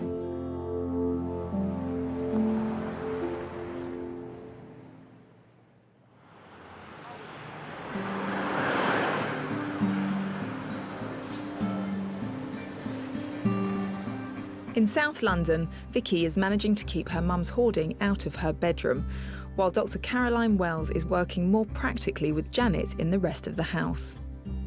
Janet, are you gonna keep that, or can we make space by giving that to a charity shop? Put it inside there. In the charity shop? Yeah. Okay, well done. Fantastic, look at all that space you've just made. How does it feel? It's nice. It's not good? Yeah. It's not bad. It's a big deal. It's really good. Despite some progress, as the sessions continue, the same old wounds are quickly opened between mother and daughter. How do you feel that we've progressed along that goal? Do you feel you've got a bit more space to dance around if you want to? In my room, yes. What's it like seeing Vicky's room like this? It's nice. Yeah. Are you happy for her to have this room, or does it make you feel a bit uneasy? It's good. It's good like this. Yeah. Now I understand that in order for her to be able to tidy or get rid of some of the stuff is to do it together. So Vicky will help you clear stuff if you want her to. I'll be Caroline.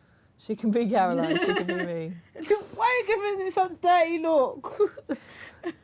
And she can help you, you know, if you want to do it by yourself, that's fine, or if you want to do it by yourself. So that means she doesn't want me to do it then? I see your face already saying you don't want me to do it. I just find it really difficult.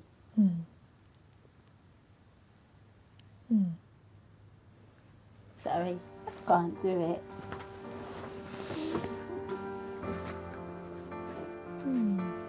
What happened to her? She's going.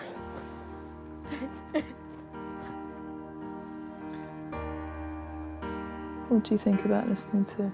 I don't know. Vicky sort of saying that she, you know, wants to communicate with you and have a relationship, and it's tricky, isn't it? I'm gonna go and see if she's okay. Okay? All right. Yeah. Okay. It's tricky to talk about, huh? Yeah, that's why it's so hard. It's very complicated because I don't want to turn out like this. I don't want to be living like this.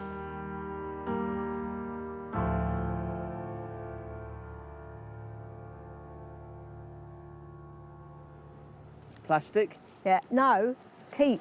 brittle. Look, it's snapping. Oh, is it? Oh, yeah. wow. Get rid of it. At Olive's, 2 months in, and despite checking everything, she's making good progress. Well, it's been slow and but steady. So it's doing it Olive's way, because if she's not happy, she'll tell you where to go anyway and clear off. So, but we are getting there. It's just taking. We've lost a tin of tuna. We've lost a tin of tuna. I don't think. Yeah, Oh, you got another that's one. marmalade there. That can be used. July 1998. That's all right. That's not all right. Of course it is. It's only sugar. 15 years out of date. No, it's only sugar. Hi, Olive. Hello.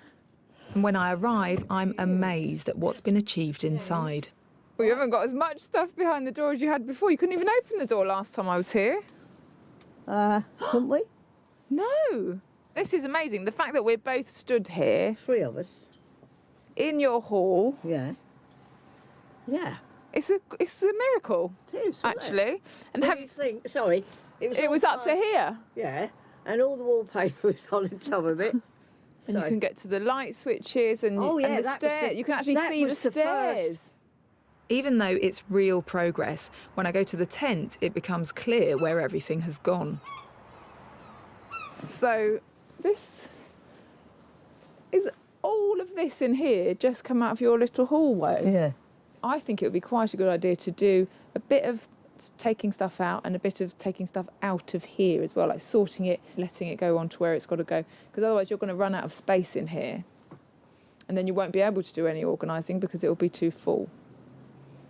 Do you see what I mean? We don't have to if you don't feel like it today. Well, I can't be bothered today. You can't be bothered? Not today. No, not really, not today. Do you think there'll be a day that you can be bothered? Well, I would rather clear the stairs so it's a clear space than start going through stuff here.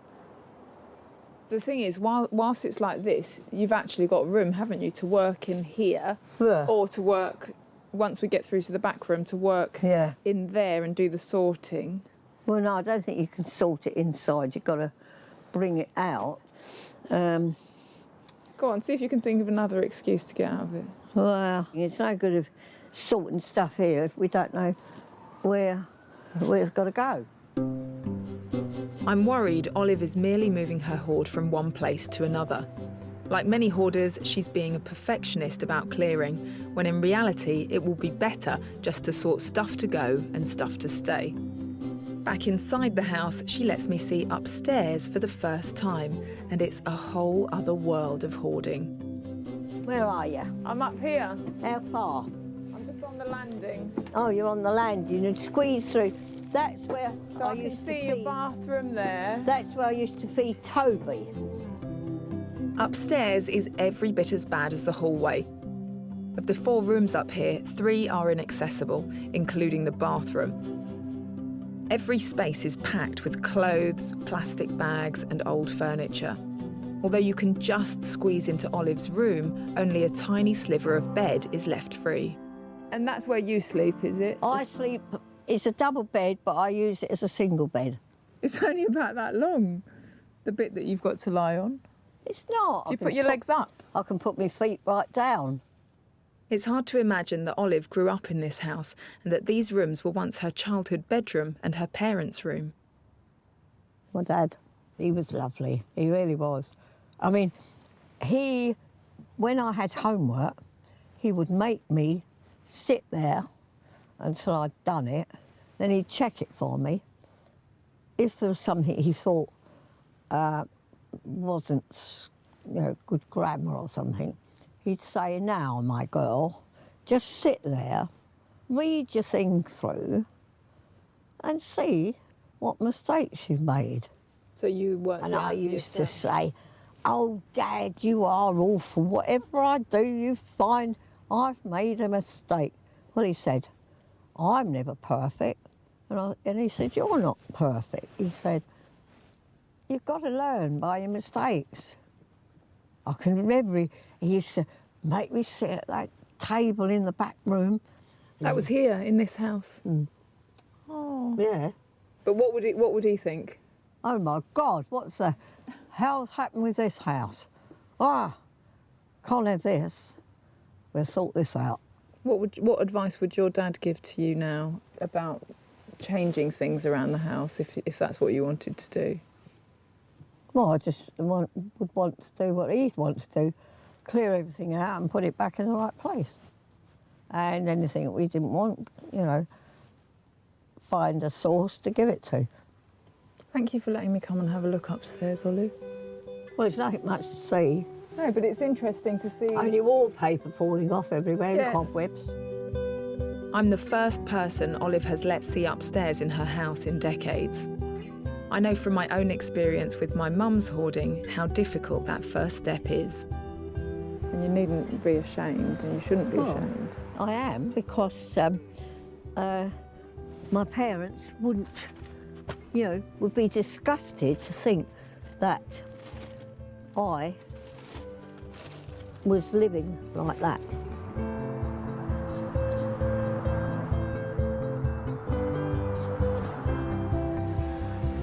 It's probably quite painful to think that your parents would be disgusted with you.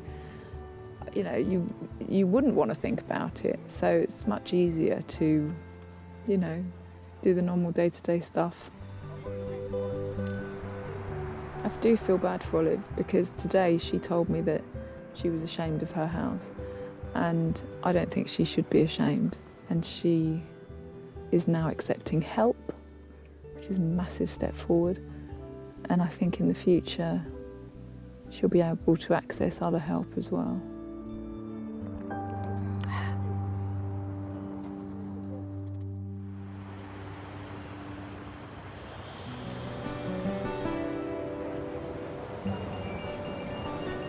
"4 months since starting work with Janet in South London, Caroline and I are making one further push to get things moving out of the house. You will never need all these duvets. How many do you count? I've put up already about 6 duvets into the attic. Caroline works on Janet's attachment to the hundreds of items of clothing and bedding she hoards. And I work with Vicky on getting rid of her unwanted clothes. It's good that your mum's doing something. Yeah. Right, that's a big breakthrough already, so let's not forget that. I feel that we're just sort of moving stuff from one side of the room to the other. Yeah, she does a lot of moving stuff all the time. Does she? Yeah, it's like it's a job, even at night, for no reason. Stay there, bags. Yeah. While Vicky and I get on with clearing clothes from her room, Janet responds by having a dramatically different reaction to Caroline's therapy. Do you want to get rid of those shoes? Yes, yeah. Hey, that's the first pair of shoes you've thrown away. What's that like? Oh, no problem. It's heavy. It's heavy. I say it's heavy. It's fine. All this can go? Yeah. Like sporty, dancey type stuff. Patterned leggings, jeans, pattern leggings. Danny said that all the luggage and everything that's in them in the living room can go. That's what she said. For the first time, Janet seems genuinely motivated to clear some of her huge hoard from the house. I hope she meant it. Strike while the iron's hot.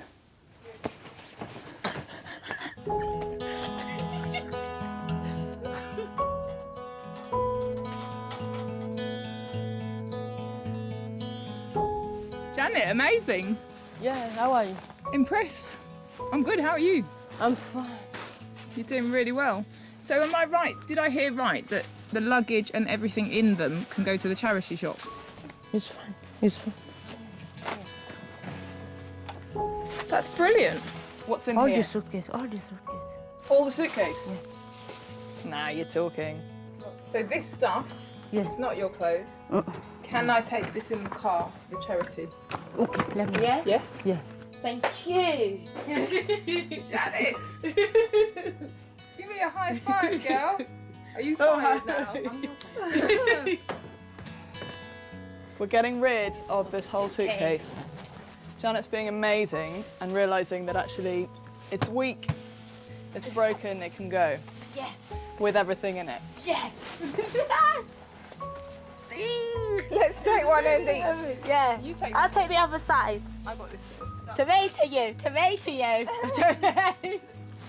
That's it. Yeah? Yeah. Good for you. Found that one? Yeah.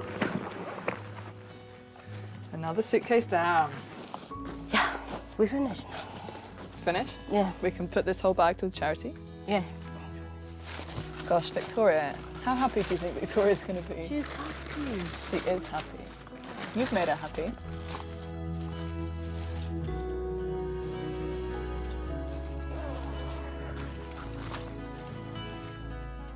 I'm shocked at the same time, but I've always believed that it would happen. Your mum is being amazing. Yes, Mum, you're amazing. Did you know that? Did you know that, Mum? Over the course of the day, we cleared dozens of bags and suitcases from Janet's. I think she maybe saw you and she was motivated by you and inspired by you. From me clearing out my stuff. You know, we left her to her own devices a little bit, and I think once she started clearing, she then got into a real role of it and started to feel that space. Like she said, it feels less heavy, and that's just, I think that was great. I can't even describe what a big thing this is. It's like somebody turned on the light and she suddenly realised that it was easy to let go of stuff.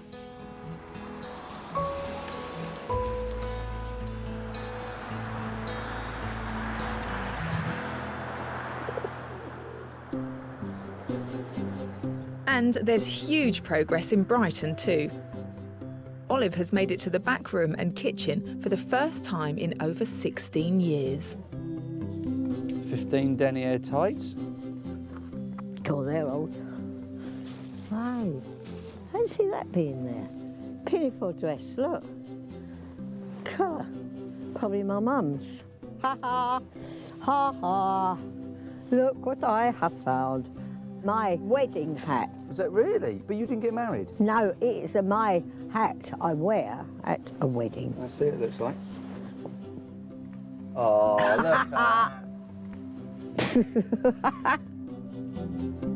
I've come to see for myself how the house has changed and to find out how much of the hoard she's actually getting rid of. Oh wow, we've broken through to the back. Oh my word, but we're in the back room. Yeah. This is a lovely sunny room, isn't it, Olive? Oh yes. When's the last time that you were able to just walk through the hall and come and use this room? 1996. What did it feel like the first time you were able to just walk into this room after all those years? Well, I couldn't believe it. I thought, where's all this stuff come from? Where, you know, how's all this got in here? So was this a bit of a shock? Yeah, it was. Yeah, because I've no idea. I've no idea. What it all is? No. Or it's obviously mine, I suppose. OK, so the plan is then to get rid of the stuff that you don't want once you've gone through everything. But there's the vast majority of everything that came out of that hall is now in the tent, isn't it, in the back garden? 3/4, yeah. 3/4. And 1/4 is recycled. Yeah.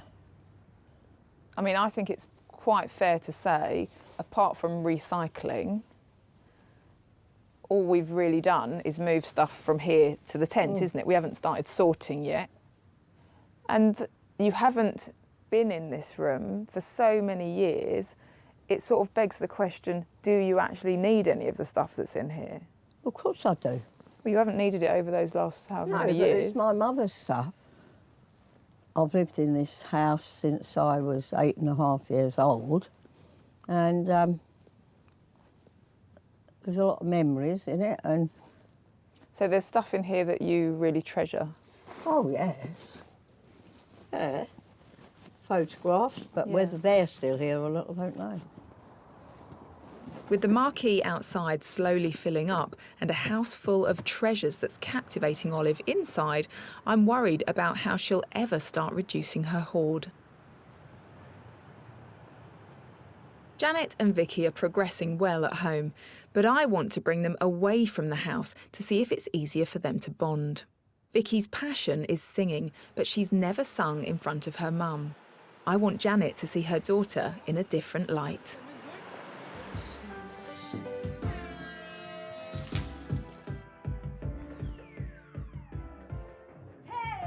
Recognise that voice? He's Victoria. On the track, ay, ay, ay, yeah. Remix.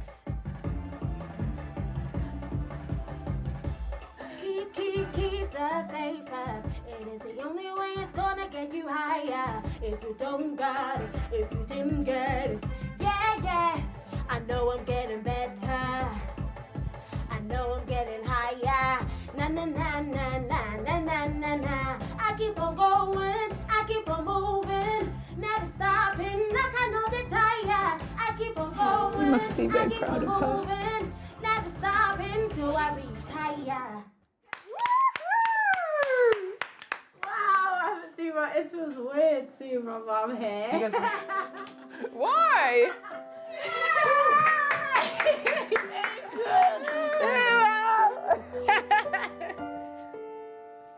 I'm happy.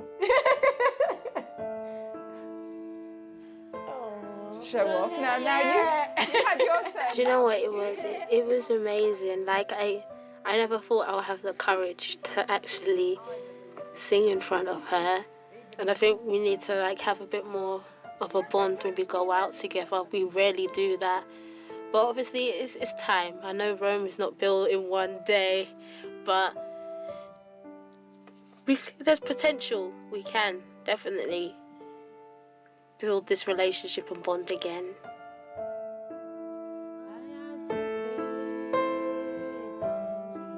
It will be slow progress, of course. It's not a quick fix.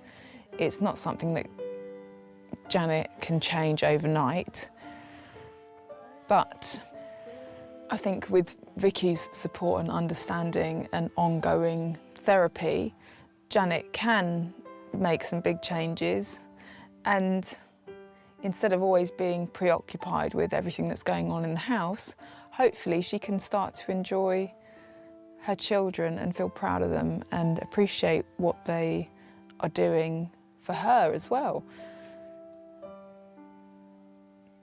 And be a mum to them. Yeah, you can sing that. She's doing her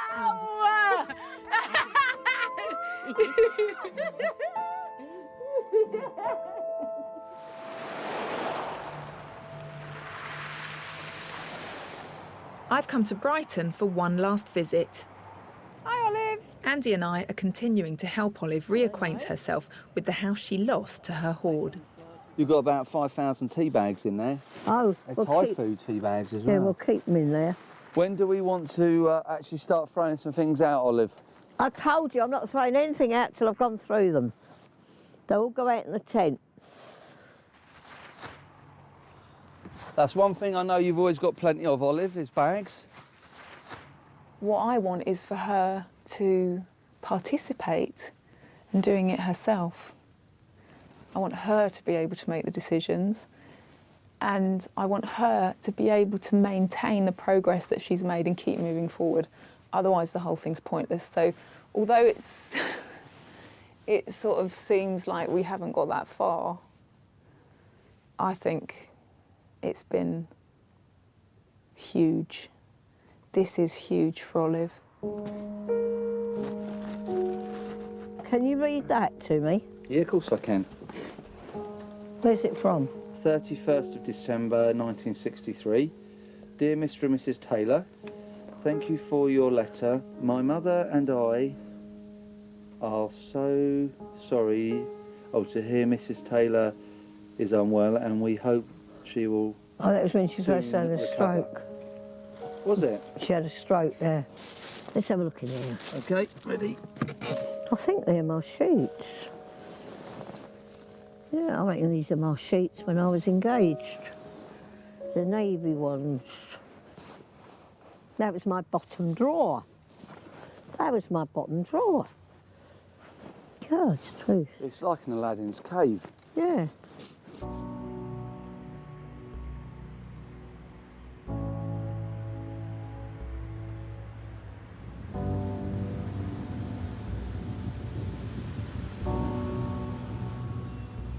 Hello, sweetheart. Are you coming in? He's my best friend. Faithful friend. Is it coming to bed? Hey? Yeah. You going to bed? Good boy. That's it. Good night. Good boy. My mum. Night night.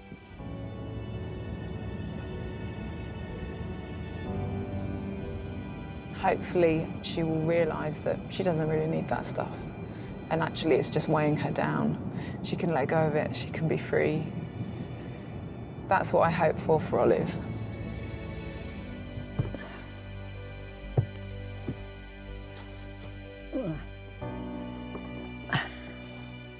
Put that up there. Now.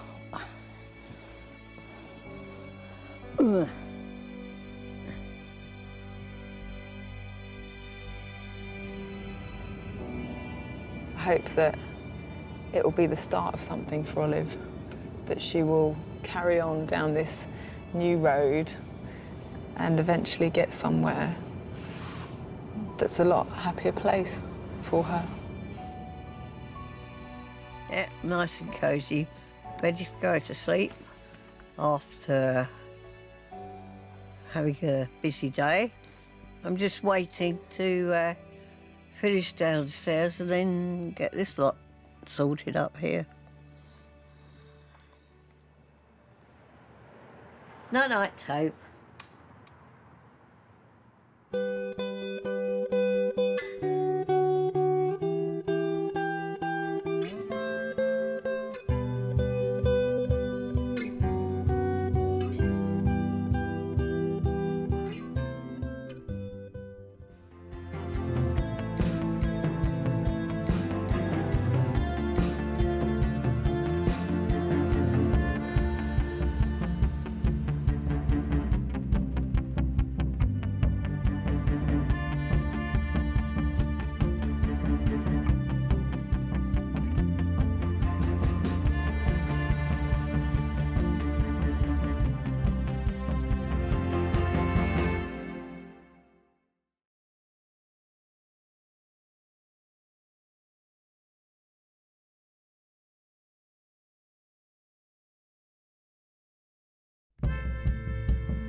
I'm Jasmine Harman, and I've lived with my mother's compulsive hoarding all my life. I'm telling you, I'm keeping those. If that isn't with your agreement, then we have to fall out. With help, my mum's made huge improvements, and now I want to help other hoarders around the country who are living in terrible conditions. I'm feeling desperate because I can't cope with it. This isn't me. This isn't me living like this. I am shocked. It's literally a wall of stuff. These are people who have lost their homes and lives to hoarding. It's going to feel like you can't make it, and that's totally normal. Oh, yeah. Do you want to spend the rest of your years with this hanging over you? Sorry, I can't do it. I want hoarders up and down the country to realise they aren't alone. Get rid. You can't use them, so that's a good decision you've made. I'm really proud of you. Oh. And that with the right help, their lives can improve too. Really good to have my space back. Look what I have found. The things that I've found that I never actually knew that I had. I've got something wrong with me, which lots of other people have got, and it can be cured.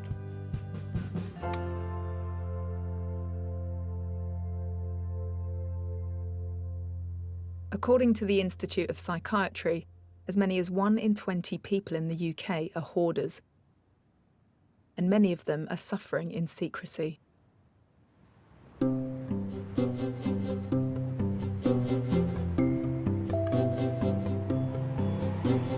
Jeff lives in Plymouth. If you saw him on the street, you'd think he was a perfectly ordinary 79-year-old.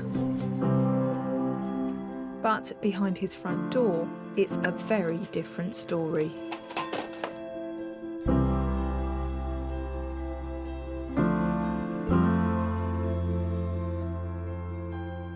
The situation has certainly taken over my life to the extent that I have a sort of dual personality of the me inside the house and the me outside the house, where I behave as though the house is quite normal. Precisely like a secret life. Jeff had maintained that secret life for 20 years. Until a few weeks ago. A bus driver came by and saw a lot of flies in the window. He then told the police. And the police thought, oh, has the inmate of the house died?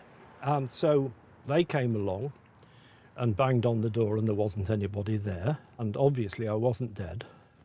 So they then told the council. The council told me about Jeff's story. Their environmental health officer has issued Jeff with a 42-day order to clear his hoard. His secret is out. And now he's been forced into a corner. Clear or be cleared. I can totally understand why Jeff keeps his hoarding secret.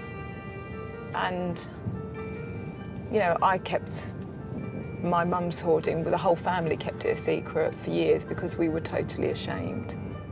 I really hope that maybe through me telling Jeff about my experiences, that he might also find the courage to open up to some of his friends or family. By keeping it a secret, he's taking the whole burden, all the weight of all that hoard on his shoulders alone.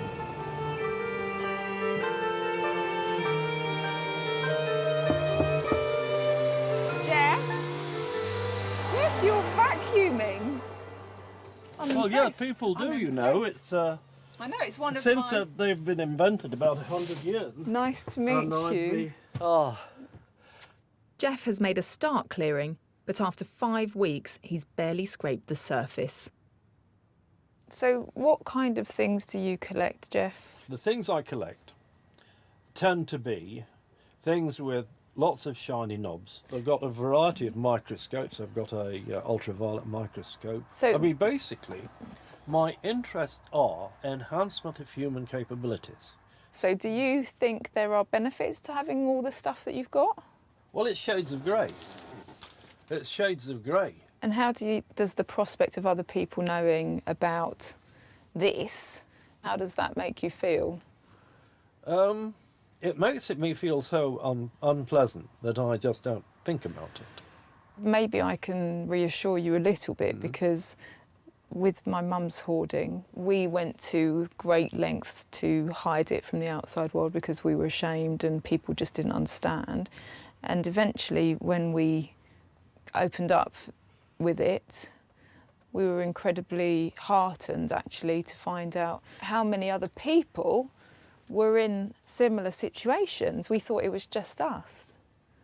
Do you have any other family and friends that... I've got my sister. Your sister. Who I think requires the praise for putting up with me. Has your sister been to the house? Has she been to visit you No. here? She's one of the ones who I'm trying to conceal it from. Jeff's hoard has spread across all 3 floors of his house. 3 bedrooms, a loft, and 2 large rooms downstairs, all rendered useless. When's the last time you were able to sit down in here?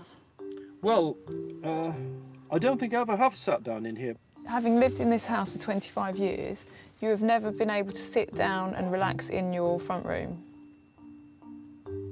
That's right. How far does that go through? I can only sort of glimpse. All the way But you can't even see the size of the room. Well, you see the food museum. If I'm doing well, it's a tin a day.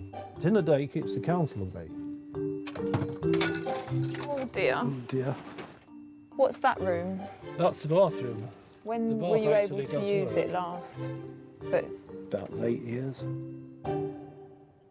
Jeff, you practically have to do the splits to get through here.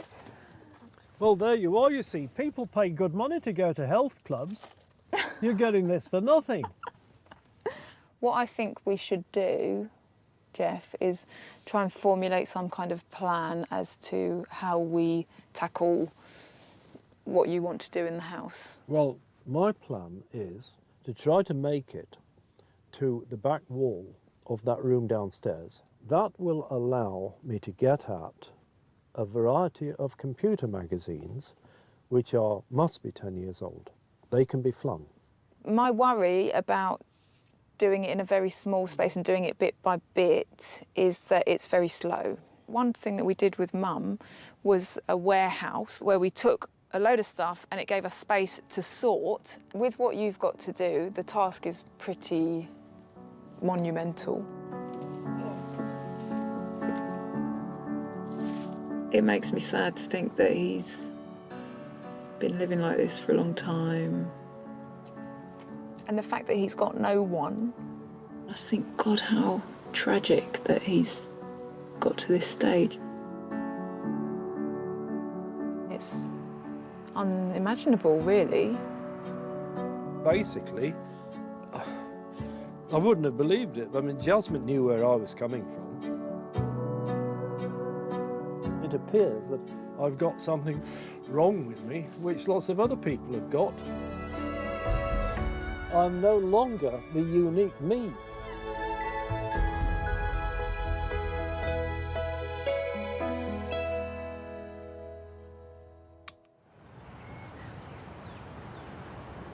Hoarding is a condition that takes control of people's lives.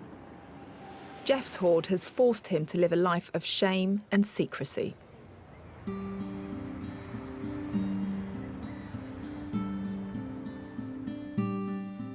Jean's hoard is preventing her from even living in her East London flat. She moved out of her flat and in with a friend after a health scare. Now Jean wants to move back in. Heavens above. But she can barely get in the front door. Like Jeff, Jean's hoard has reached the attention of the local council, who are concerned that it's a fire risk. Once this gets cleared here, hopefully be able to get through. Oh, sugar. Jean's daughter Janet made contact with me in the hope that I may be able to help her mum clear her hoard before the council do it for her. Jean wants our first meeting to be away from the flat. Your flat is inaccessible at the moment. Or you can get into the hall. Just get into That's the hall. all. And so, does that upset you or worry you, or how do you feel about it? Yes, it does worry and upset. This is like a bad dream, you know? My daughter lives in Scotland and I used to travel to Scotland on my own every year. Now it's a bit of a daunting thought. Mm. So with the flat being full up with stuff that's all a bit disorganised, what do you want to do about that? Well, I'm going to sort it. It's not rubbish. It's not for the dustbin. Jean's 69. She's had a tough life. She brought up her daughter Jeanette as a single mum, holding down up to 4 jobs at once to pay the way. When's the last time you had anyone round here? Pardon? When's the last time you had anyone come to your flat? Can't remember. Yeah, I've got something that's breakable in here, so I don't really want to leave that there. It's somewhere safe, doesn't it? Yeah.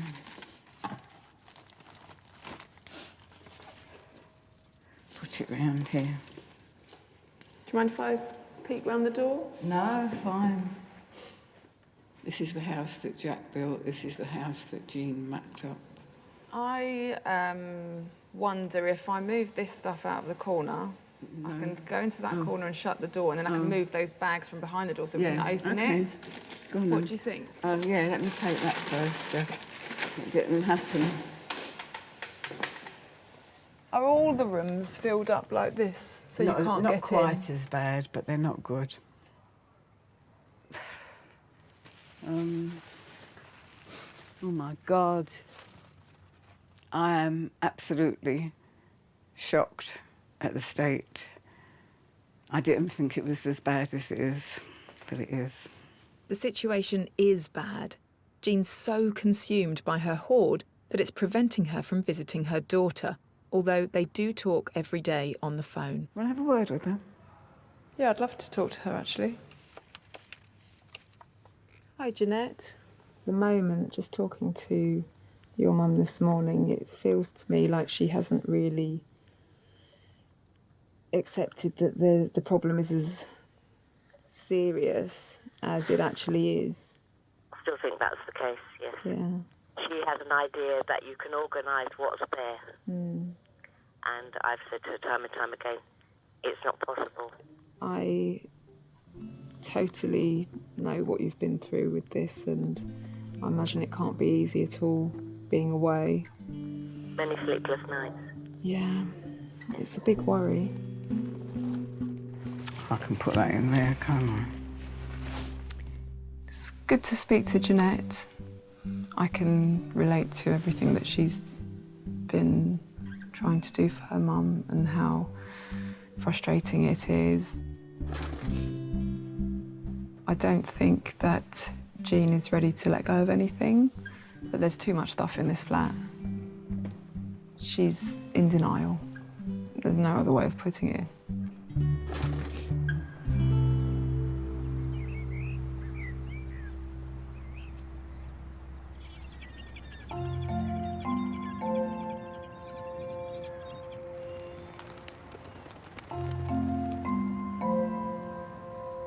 With Jeff's 42-day deadline looming, we need to start clearing. But Jeff has become so used to living with his hoard that I'm not sure how ready to clear he really is. This is more or less as comfortable can be. And I think, well, supposing I was an Edwardian millionaire in a stately home, it wouldn't be any more comfy. And certainly he wouldn't have anywhere near as good a bedside lamp. Jeff has agreed to let me move the contents of the ground floor to a local warehouse. Heather Matuozzo, a professional declutterer who works extensively with hoarders, is going to help me clear. Entree! I'll step into here so you can come up. Where am I going and see. So what you've got in here is the bathroom. The bath is temporarily full of shoes. What'd you say? What's full of shoes? The bath.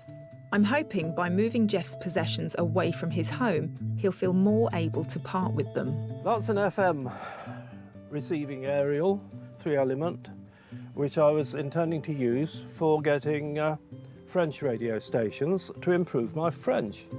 Letting go is not going to be easy, but Jeff understands that something's got to give. I mean, basically, do I want to get my place sorted out or not? Or am I going to run a museum for 20-year-old magazines with a request in my will that they be cremated with me, which would present a real problem to the crematorium? As well as giving Jeff the chance to really sort through his possessions, clearing the hoard from his house should also buy him some time with the council. I can see intellectually that it is a very good idea, but then of course there's the thing, other people are laying their germ-infested, sacrilegious hands on all my precious belongings. I mean, at some point he will have to face up to it and do it himself and do the letting go. But I think we're slightly pushing him out of his comfort zone. this stuff sorted here? Semi-sorted. Semi-sorted. I do want to hang on to those. Oh dear. Jeff's hoard is unique. Scientific machines, antique music rolls, and a vast collection of tins he calls his food museum. I just want you to look at the food museum. I don't well, want you to eat it. A lot of it's okay. Do you know how old it is? Have a guess. Have a guess. I think probably about 8 years. More. It doesn't matter. I mean, basically, it was cheap because it was dented, not It's cheap because 16 years old. Yeah, but you see, my logical mind says there isn't anything wrong with them. If there was any doubt about it, first of all, it would go thud, thud, thud when you shook it. This doesn't. It makes the right noise. Secondly, that would be slightly convex. It's not. So there's no way I could persuade you to Not really, reduce your food museum a bit? No. Oh. His fridge freezer is even more disturbing.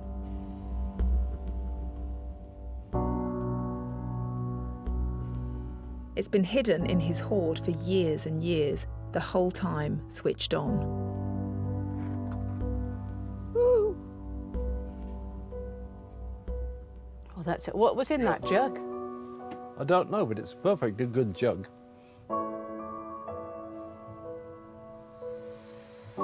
In my experience, hoarders have a very different relationship with their possessions. Where we might see junk, Jeff sees treasure. Was that hard for you to let that stuff go out of the house that we've put in the car? Yes. I think certainly it is a somewhat traumatic thing to see the things going out of the door. It was a bit like having a sort of important part of my genitals taken away. That sort of feeling. That's how it feels? Yes. You know, I'm sorry that it feels painful, but I think you're amazingly brave. What will be interesting to see is that whether having that extra bit of space, how that balances out against losing that part of you. In no way was this easy for Jeff.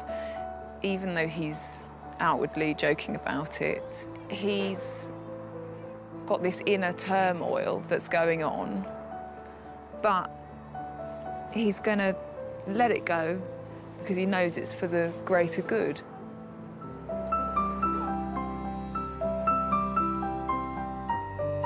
The actual feelings are sort of being violated in a small way. It's hard because it's my possessions. But I think probably the real reason is much more deep in the subconscious than that. Jeff has done remarkably well so far, but if he's going to get to the root of his problem, he'll need other help.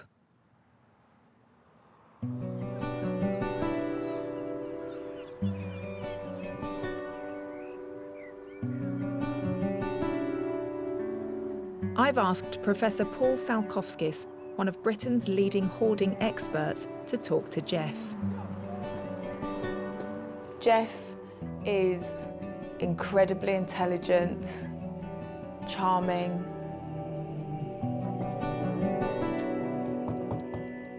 It would be easy to look at Jeff and go, he's fine, he's sorted. But he's not. He's totally not. There's a lot going on beneath the surface. Do you know what the technical definition of hoarding is? No. It's actually when your possessions, when the things you put in space prevent the space from being used for the purpose it would normally be used for. And so the problem, in a sense, that part of the definition of the problem is that it stops you doing really important things and stops you living in your house. Important things to you. Yeah. Jeff was born in 1933 in Nottinghamshire. His mother was a secretary and his father ran a local printing department. You were only child, or did you have brothers and sisters? I had a sister when I was 7. Mm-hmm. when you were much younger, so perhaps when you were a child, was there a shortage of money? I had, when up to 1939, I think I bought a fair collection of expensive toys. Did you play with them a lot? I think so, yes, but my mother used to chuck them out when the paint was a bit damaged. So what were you left with? Not very many. Yeah. Just talking about your childhood in general. I was lonely. So occasionally I used to go off to other kids' houses. I viewed these with amazement because they always looked as though I vomited them. You know, the kids' toys all over everywhere. The houses we lived in. But our house... was perfect. That's right. And it is logical to say, well... Go with your heart rather than your head, actually. The logic is... My heart's walled off. I think you are very detached from your feelings. You're the boy who grew up in the perfect house, yeah. And here you are now. And somewhere between the two... Very opposite. Yeah, the very opposite. This is almost an anti-home, isn't it? Hmm.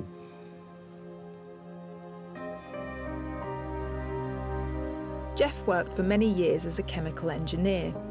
In 1966, he got married. He was 33 years old. 18 years later, the marriage ended in divorce.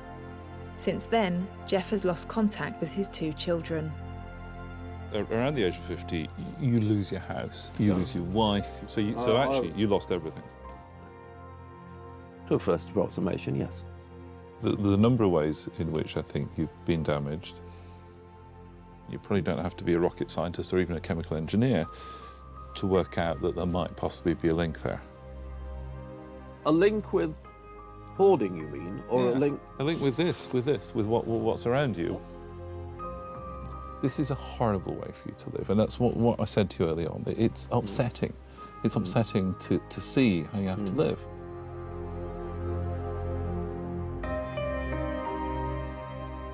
I wish Jeff would be able to open up a little bit to himself, sort it out before it's too late.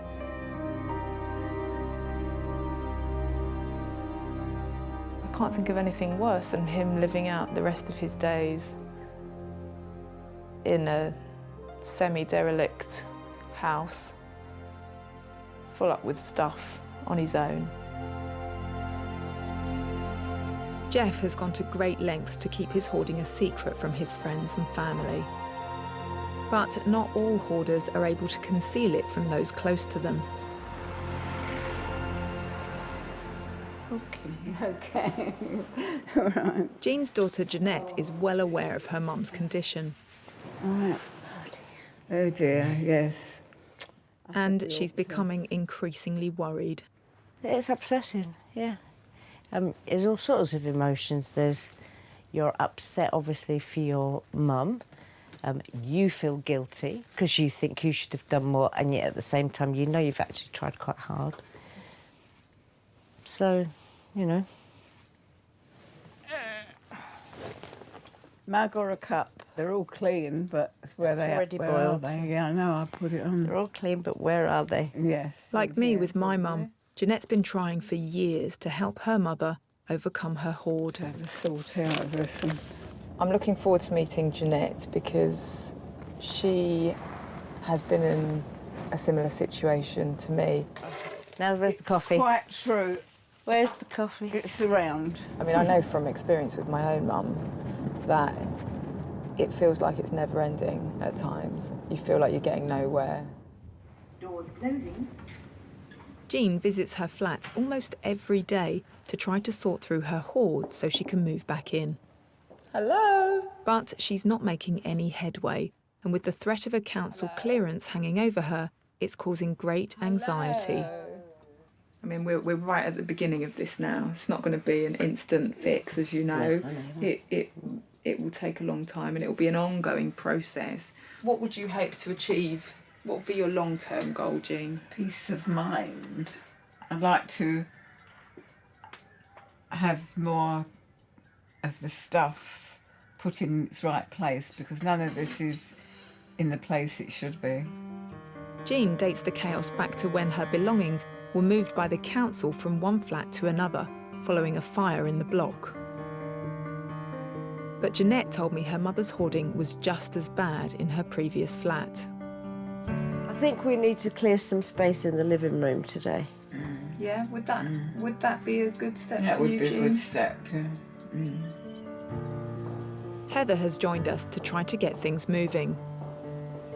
If we form a human chain up the corridor, pass some of that stuff out, would that be okay? I'd prefer the stuff to go just in the doorway of the kitchen rather than in the hallway. There's not enough space, Mum. Isn't there? You don't know.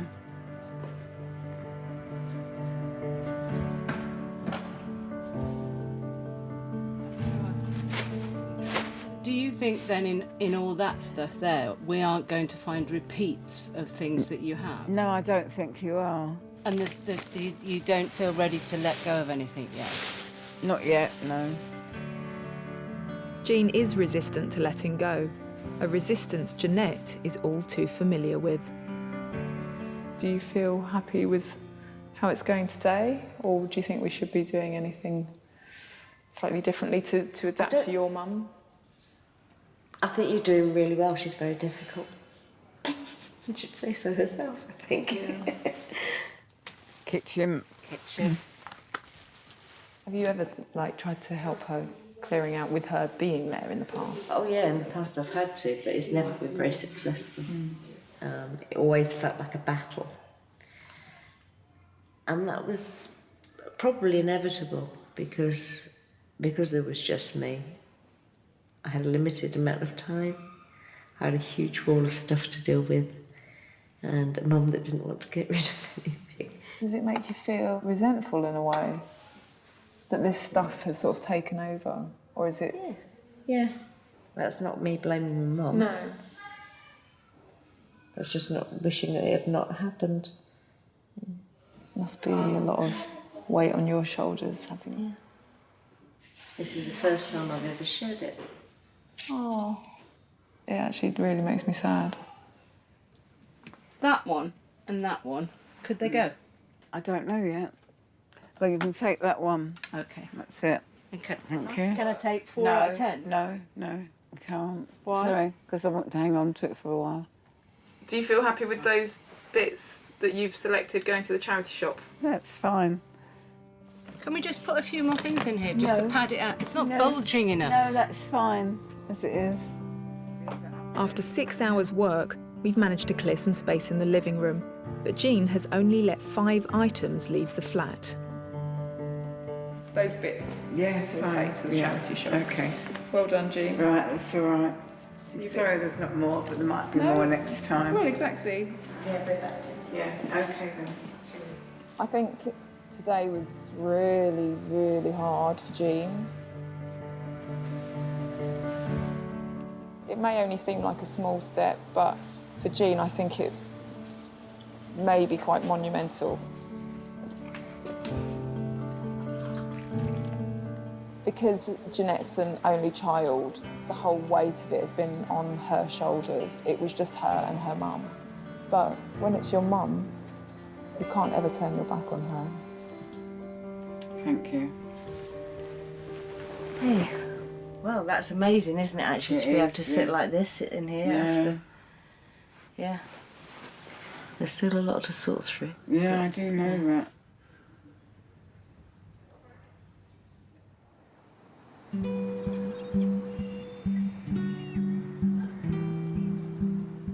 So what am I going to do? Take up bowls? I could have a rifle range, or I could do experiments. I could measure the velocity of the speed of light. It's taken a week to clear the downstairs of Jeff's house into a local warehouse. Everything bar his food museum, which he's refused to budge. In the process of clearing, he's come across some old treasures. There is my father's top hat. And so it fits me. He's also found some unwanted guests. Oh dear. I can't afford a vet. to do a proper autopsy, but I think it's food poisoning. The council's 42-day notice has expired, but as there's been visible progress, he's been granted a stay of execution. Basically, the council are gobsmacked. I think I'm now in the situation I can say, look, do you really want to carry on with this clearance notice threat? Despite Jeff's optimism, they won't let him off the hook that easily. Right now, his hoard is being held in a local warehouse. What he can't let go will end up back home. Oh my gosh, there's so much stuff. This is actually only from 2 rooms in Jeff's house, and it's filling this entire space. Maybe seeing it all laid out like this will make him realise that actually there's too much stuff, even if it was all organised. You know, just the pianola rolls would fill more than an entire room.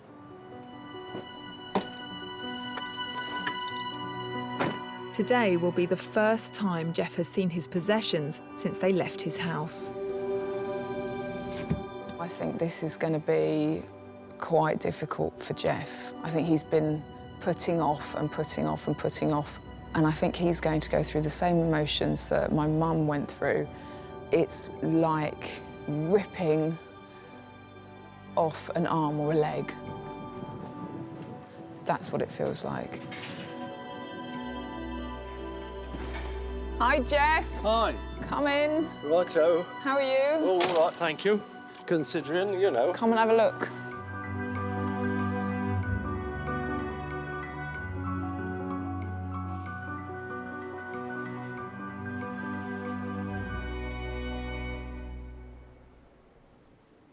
There is a lot, isn't there? Jeff has got some difficult decisions to make about what he keeps and what he lets go, including the 1,000 music rolls. They play on an antique self-playing piano called a pianola, a device Jeff doesn't even own. This is going to be the easy place to start, isn't it? Hmm. Look at all I those. might even hang on to that, I'm not sure. That's a super thing if it works. And that go? Oh no, I definitely need that, because at the present moment I've shorted them. That's okay for tools, you see. It's actually, though it looks a bit fly-blown, it's actually perfectly good. Really? I remember the sewing machine, I got it for £2. Does it work?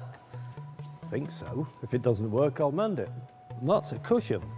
I think it's probably worth keeping. Now, just a moment. Those television aerials, aren't they? Mm-hmm. Oh, I need one of them. Right. There is always going to be a sort of compulsion to go back to the way that you have lived. It's a habit. Is that more pianola rolls? Oh, yes, I appear to have lost control on pianola rolls. You've got a lot and no pianola. Well, I had 14. When was that? Well, late stages of my marriage. So how long ago was that? 30 years. So what got you started collecting these, Jeff? My ex-wife also liked pianolas. It all came unstuck because of the divorce. There are always going to be certain things that push a button that he'll find it much, much more difficult to decide to let go. What we'll do, we'll stop, because basically I'm getting to the stage when I'm not quite sure whether I'm coming or going. It's been a tough day for Jeff. So far, he's barely let go of anything. I don't want to pile any more pressure on him, so I'm taking him back to his house. Entree. Oh.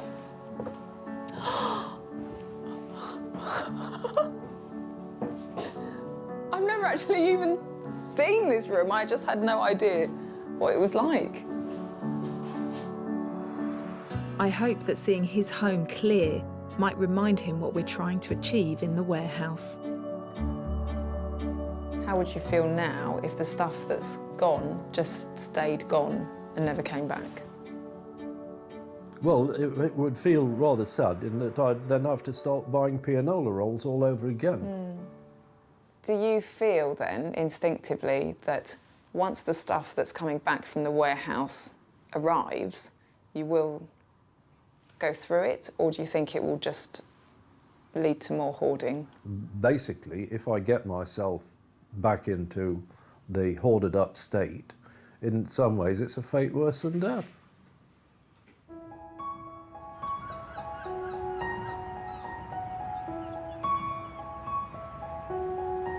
Unlike many hoarders I've worked with, Jeff can see the hole he's dug himself into. Question is, does he have the strength to dig himself out?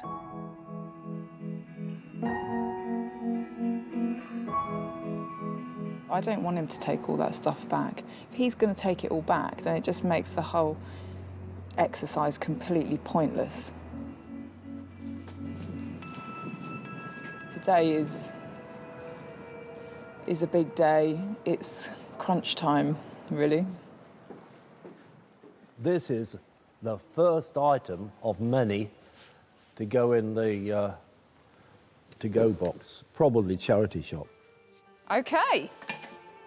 So That- this is your to-go box now? That's right. Good. Keep or get rid? Get rid. What do you want to do with this, Jeff? Ditch it? Ditch it, yeah. Good. Almost immediately, it seems Jeff has had a dramatic change of heart. What do you want to do with it? Get rid. I keep that one, and the other one's boo-hoo. That's really good, Jeff. Actually, you're right. Boo-hoo. You can't Well, I use hope them, you so think- that's a good yeah. decision you've made. I'm really proud of you.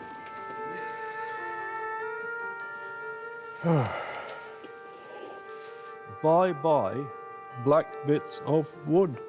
You're understanding that this wood, as lovely as you perceive it to be, is not helping you.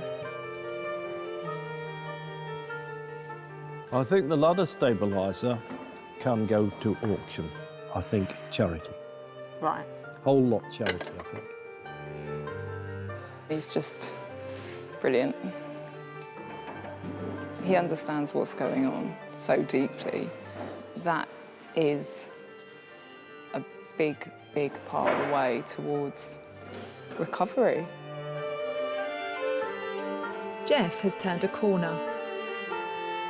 Most of his scientific machines are going to auction. There's a pile to go to the charity shop, and some of the hoard has even made it to the skip. The last problem area is the 1,000 pianola rolls, and Jeff has had a radical rethink about them as well. So this is no good. No, well, no, it's a 65. It's a 65. You see, you need a 65 No good for note you. player. Pianola rolls come in two formats, 65s and 88s. Jeff has decided to sacrifice the 65s in favour of the superior 88s. Scrap. Is that 65. 65. 700 of Jeff's pianola rolls can now go. I can't tell you how happy this is making me. I know you think I'm weird, but... Well, I don't know, I mean, I'm somewhat weird myself.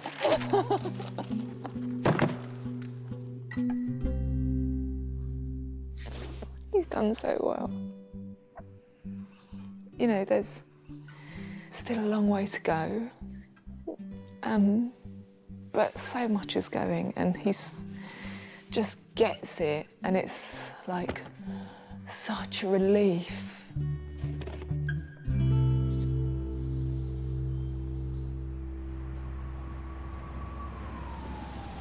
Do you think any of that can go? No, I know it can't. Why? Because that's why it's here.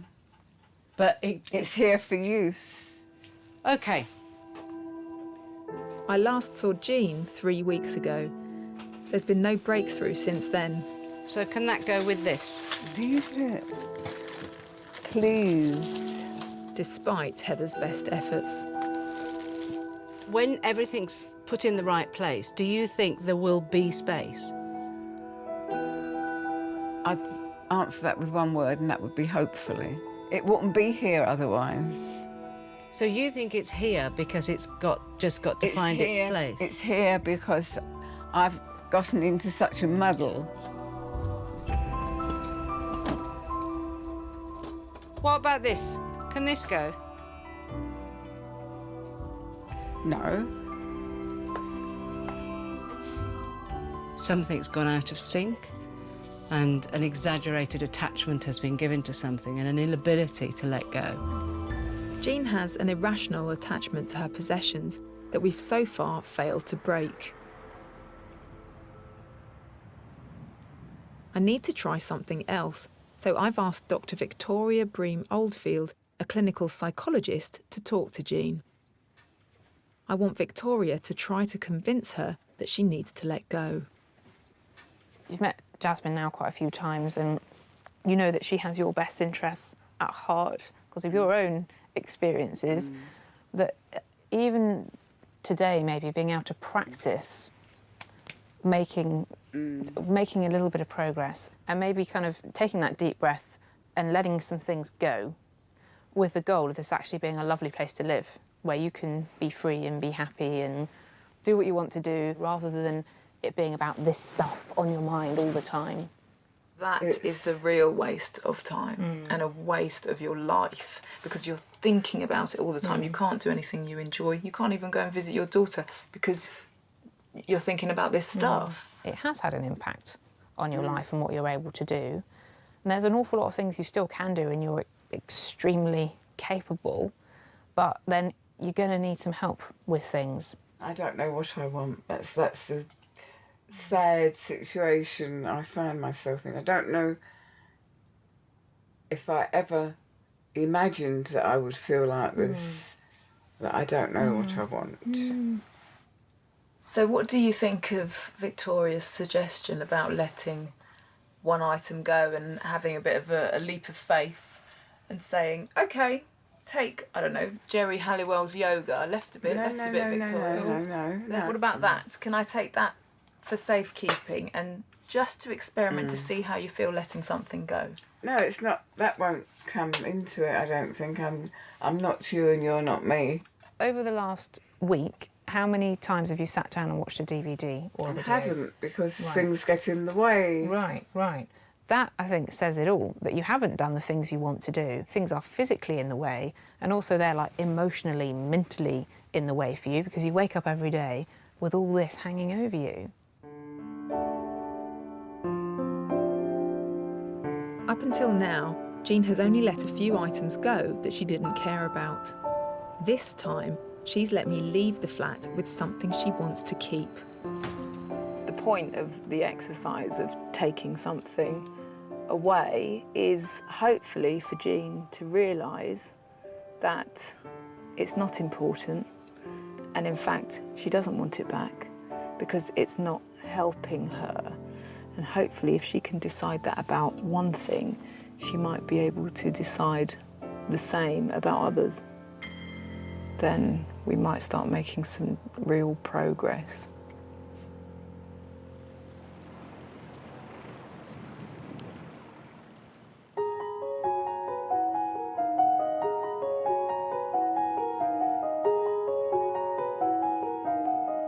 It's been a week since Jeff and I began sorting in the warehouse, and he's been busy working through the remainder of his hoard. We've got, I would think, at least 75% of it either ditched or charity shop or auction. Letting go of 3/4 of his hoard is a massive achievement for Jeff. Now I want to turn our attention to another aspect of his hoarding, the emotional side. He said he's built a wall around his heart, and I think he just doesn't experience feelings of pain. And I think he's still punishing himself. Everyone has lots of emotion, but different people deal with them in different ways. Now, I haven't told my sister yet about what's been happening, and I am slightly dreading telling her. I still have a little bit of a difficulty in coming out with something that I'm a bit ashamed of. If Jeff is going to come clean about his hoarding and share his problems with his family, there's more work to be done. He's having another session with Professor Paul Salkowskis. OK, so I'd like an update. I think I'm doing very, very well, considering. Really, the only thing that's relevant, I think, is the feeling of being violated and the feeling of loss. So, obviously... Is there a matching positive feeling with this lot? I don't know if it's happiness or is it... I don't think there's any such thing as happiness. I think it's just the absence of misery. It's quite bleak. There's no such thing as happiness. There's no life motivation. Life is bleak. We're born, we age and we die. A few bits in between. Sometimes people say happiness doesn't exist when they fear not having it. Would it be all right if we were to look at the photos? So, this is your family home. That's right. That's your mother? Is that your mother? That's my mother, yes. There's a lot of photographs of you. Some of these will have been taken by my father, you see. Yeah. Wow. Wow. What's this? So that's my father. That's my mother. Yeah. And here's a magnificent toy. Yes. And I had the toy removed from me because I made holes in it to ventilate it. Yeah. These are really good, aren't they? I mean, what do you feel looking at this lot? Well, this is the first time I've looked at them for about 20 years, actually. Why is that? Why is that? Well, they're basically not on the top of the heap. The point of those photographs, I was watching you as you were going through them, the point of those photographs was the memories. Now, I don't think they're entirely happy memories, and I don't think it's disconnected from this idea of happiness doesn't exist. Let me put it in a simpler way, okay? Let's suppose that you have a 6-year-old grandchild, okay? And your 6-year-old grandchild comes to you and says, I don't think happiness exists. Do you think that you would turn to him and say, well done? That's just exactly what you should be thinking. That is a good rule to run your life on. All right, then. I think you've made a point there. I give him. I'm just kind of, I suppose the reason I'm saying is because you are that 6-year-old boy. You were that 6-year-old boy. Yes. Yeah.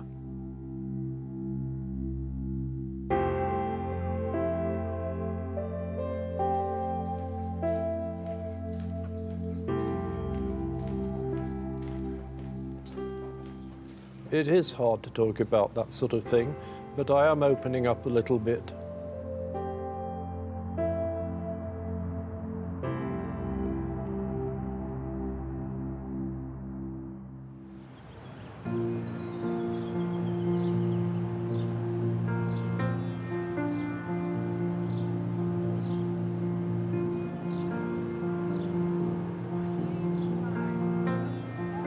It's been 5 months since I started working with Jean, and so far it's been a real struggle to get her to let go of anything. The reality is, if we can't help Jean clear her hoard, the local council will clear it for her. Yeah. Put your blindfolds on. Why? And we're going to be stunned by loads of space. Frustratingly, though, it's not space we find. The front room is more hoarded than ever. Just filled up again.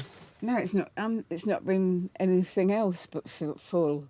One day there'll be a miracle happen, perhaps. What would it look like if there was a miracle happen? It would be clearer, much clearer. There's nothing here that's rubbish or for chucking out. No, no. It's just that it's got to be sorted. Jean? Yes. Do you remember you gave me something to take away the other day? You were going to imagine that it was gone forever and see how you felt. So how do you feel about that item now? Well, if I knew what it was, I might be able to give you an answer. I think that is your answer. That's your answer. It's immaterial. What's important in life are the people. Your daughter is worried about you because you are paralysed by this stuff. I'm sad about it. I go to sleep, when I wake up, it's the first thing on my mind. This might be radical, but what if you said, guys, I know you've got my best interests at heart and you want to help me to avoid incurring costs and stress by the council taking my stuff and putting it into storage. I will trust you to do the right thing with my stuff. I trust you, but I just don't want anyone. The horrible, stark, unpleasant truth is it's either us or them. I think at the present time we've got to put stuff on hold, really. Your whole because life is on otherwise- hold, Jean. You're not able to travel. You are stuck here because you can't leave until it's sorted out. It's not going to get sorted out on its Yes, own. it is. Do you want to spend No, the rest no. of your years with this hanging over you, with every No. morning you wake up and it's the first thing that you think about? The thing is, it's about 6 or 7 words, I believe. Go for it. I've got to do it myself. Why? Because that's me.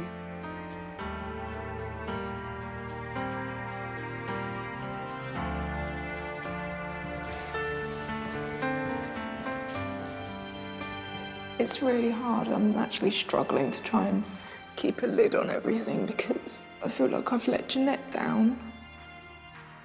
Stupid, really, but having been in the same situation as her for so many years with my mum, I feel like we were her last hope.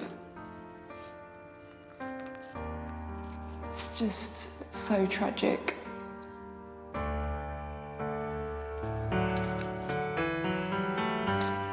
I feel like we've reached a stalemate.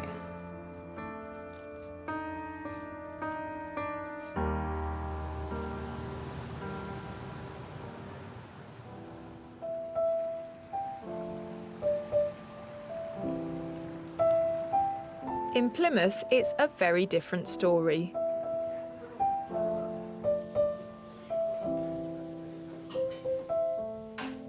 Look, isn't it shiny? It's practically new. Oh, look how big it is. So, as I am at the present moment, A, where am I going to put it? B, I need it considerably less than I need a hole in the head. I think very much that I'm a recovering hoarder. In some ways, it has been as though I was in some sort of strange, surreal dream. I'm slowly sort of servicing.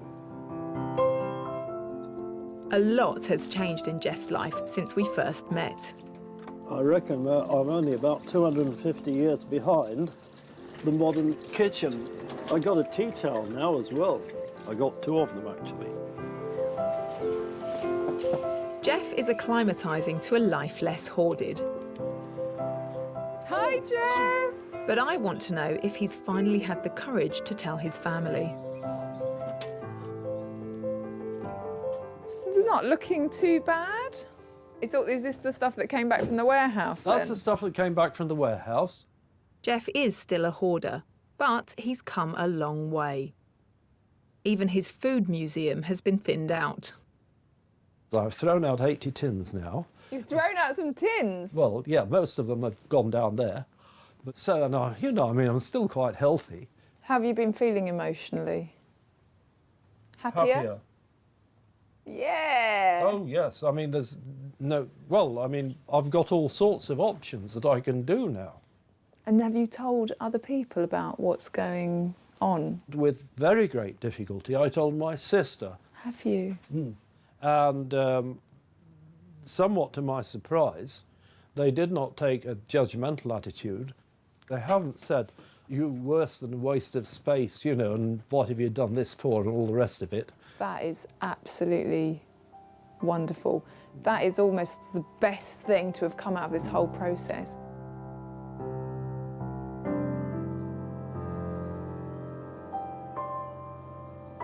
I think it's enormous for Jeff, the fact that he started telling people about it. It's amazing that he's told his sister what's going on, and I think he was pleasantly surprised. They were supportive. And I think that when you've been hiding something for such a long time for fear of being judged, to actually come out of the closet and to be able to talk openly, it's liberating. You feel like a massive weight has gone from your shoulders. And, you know, I think that's where Jeff's getting to now.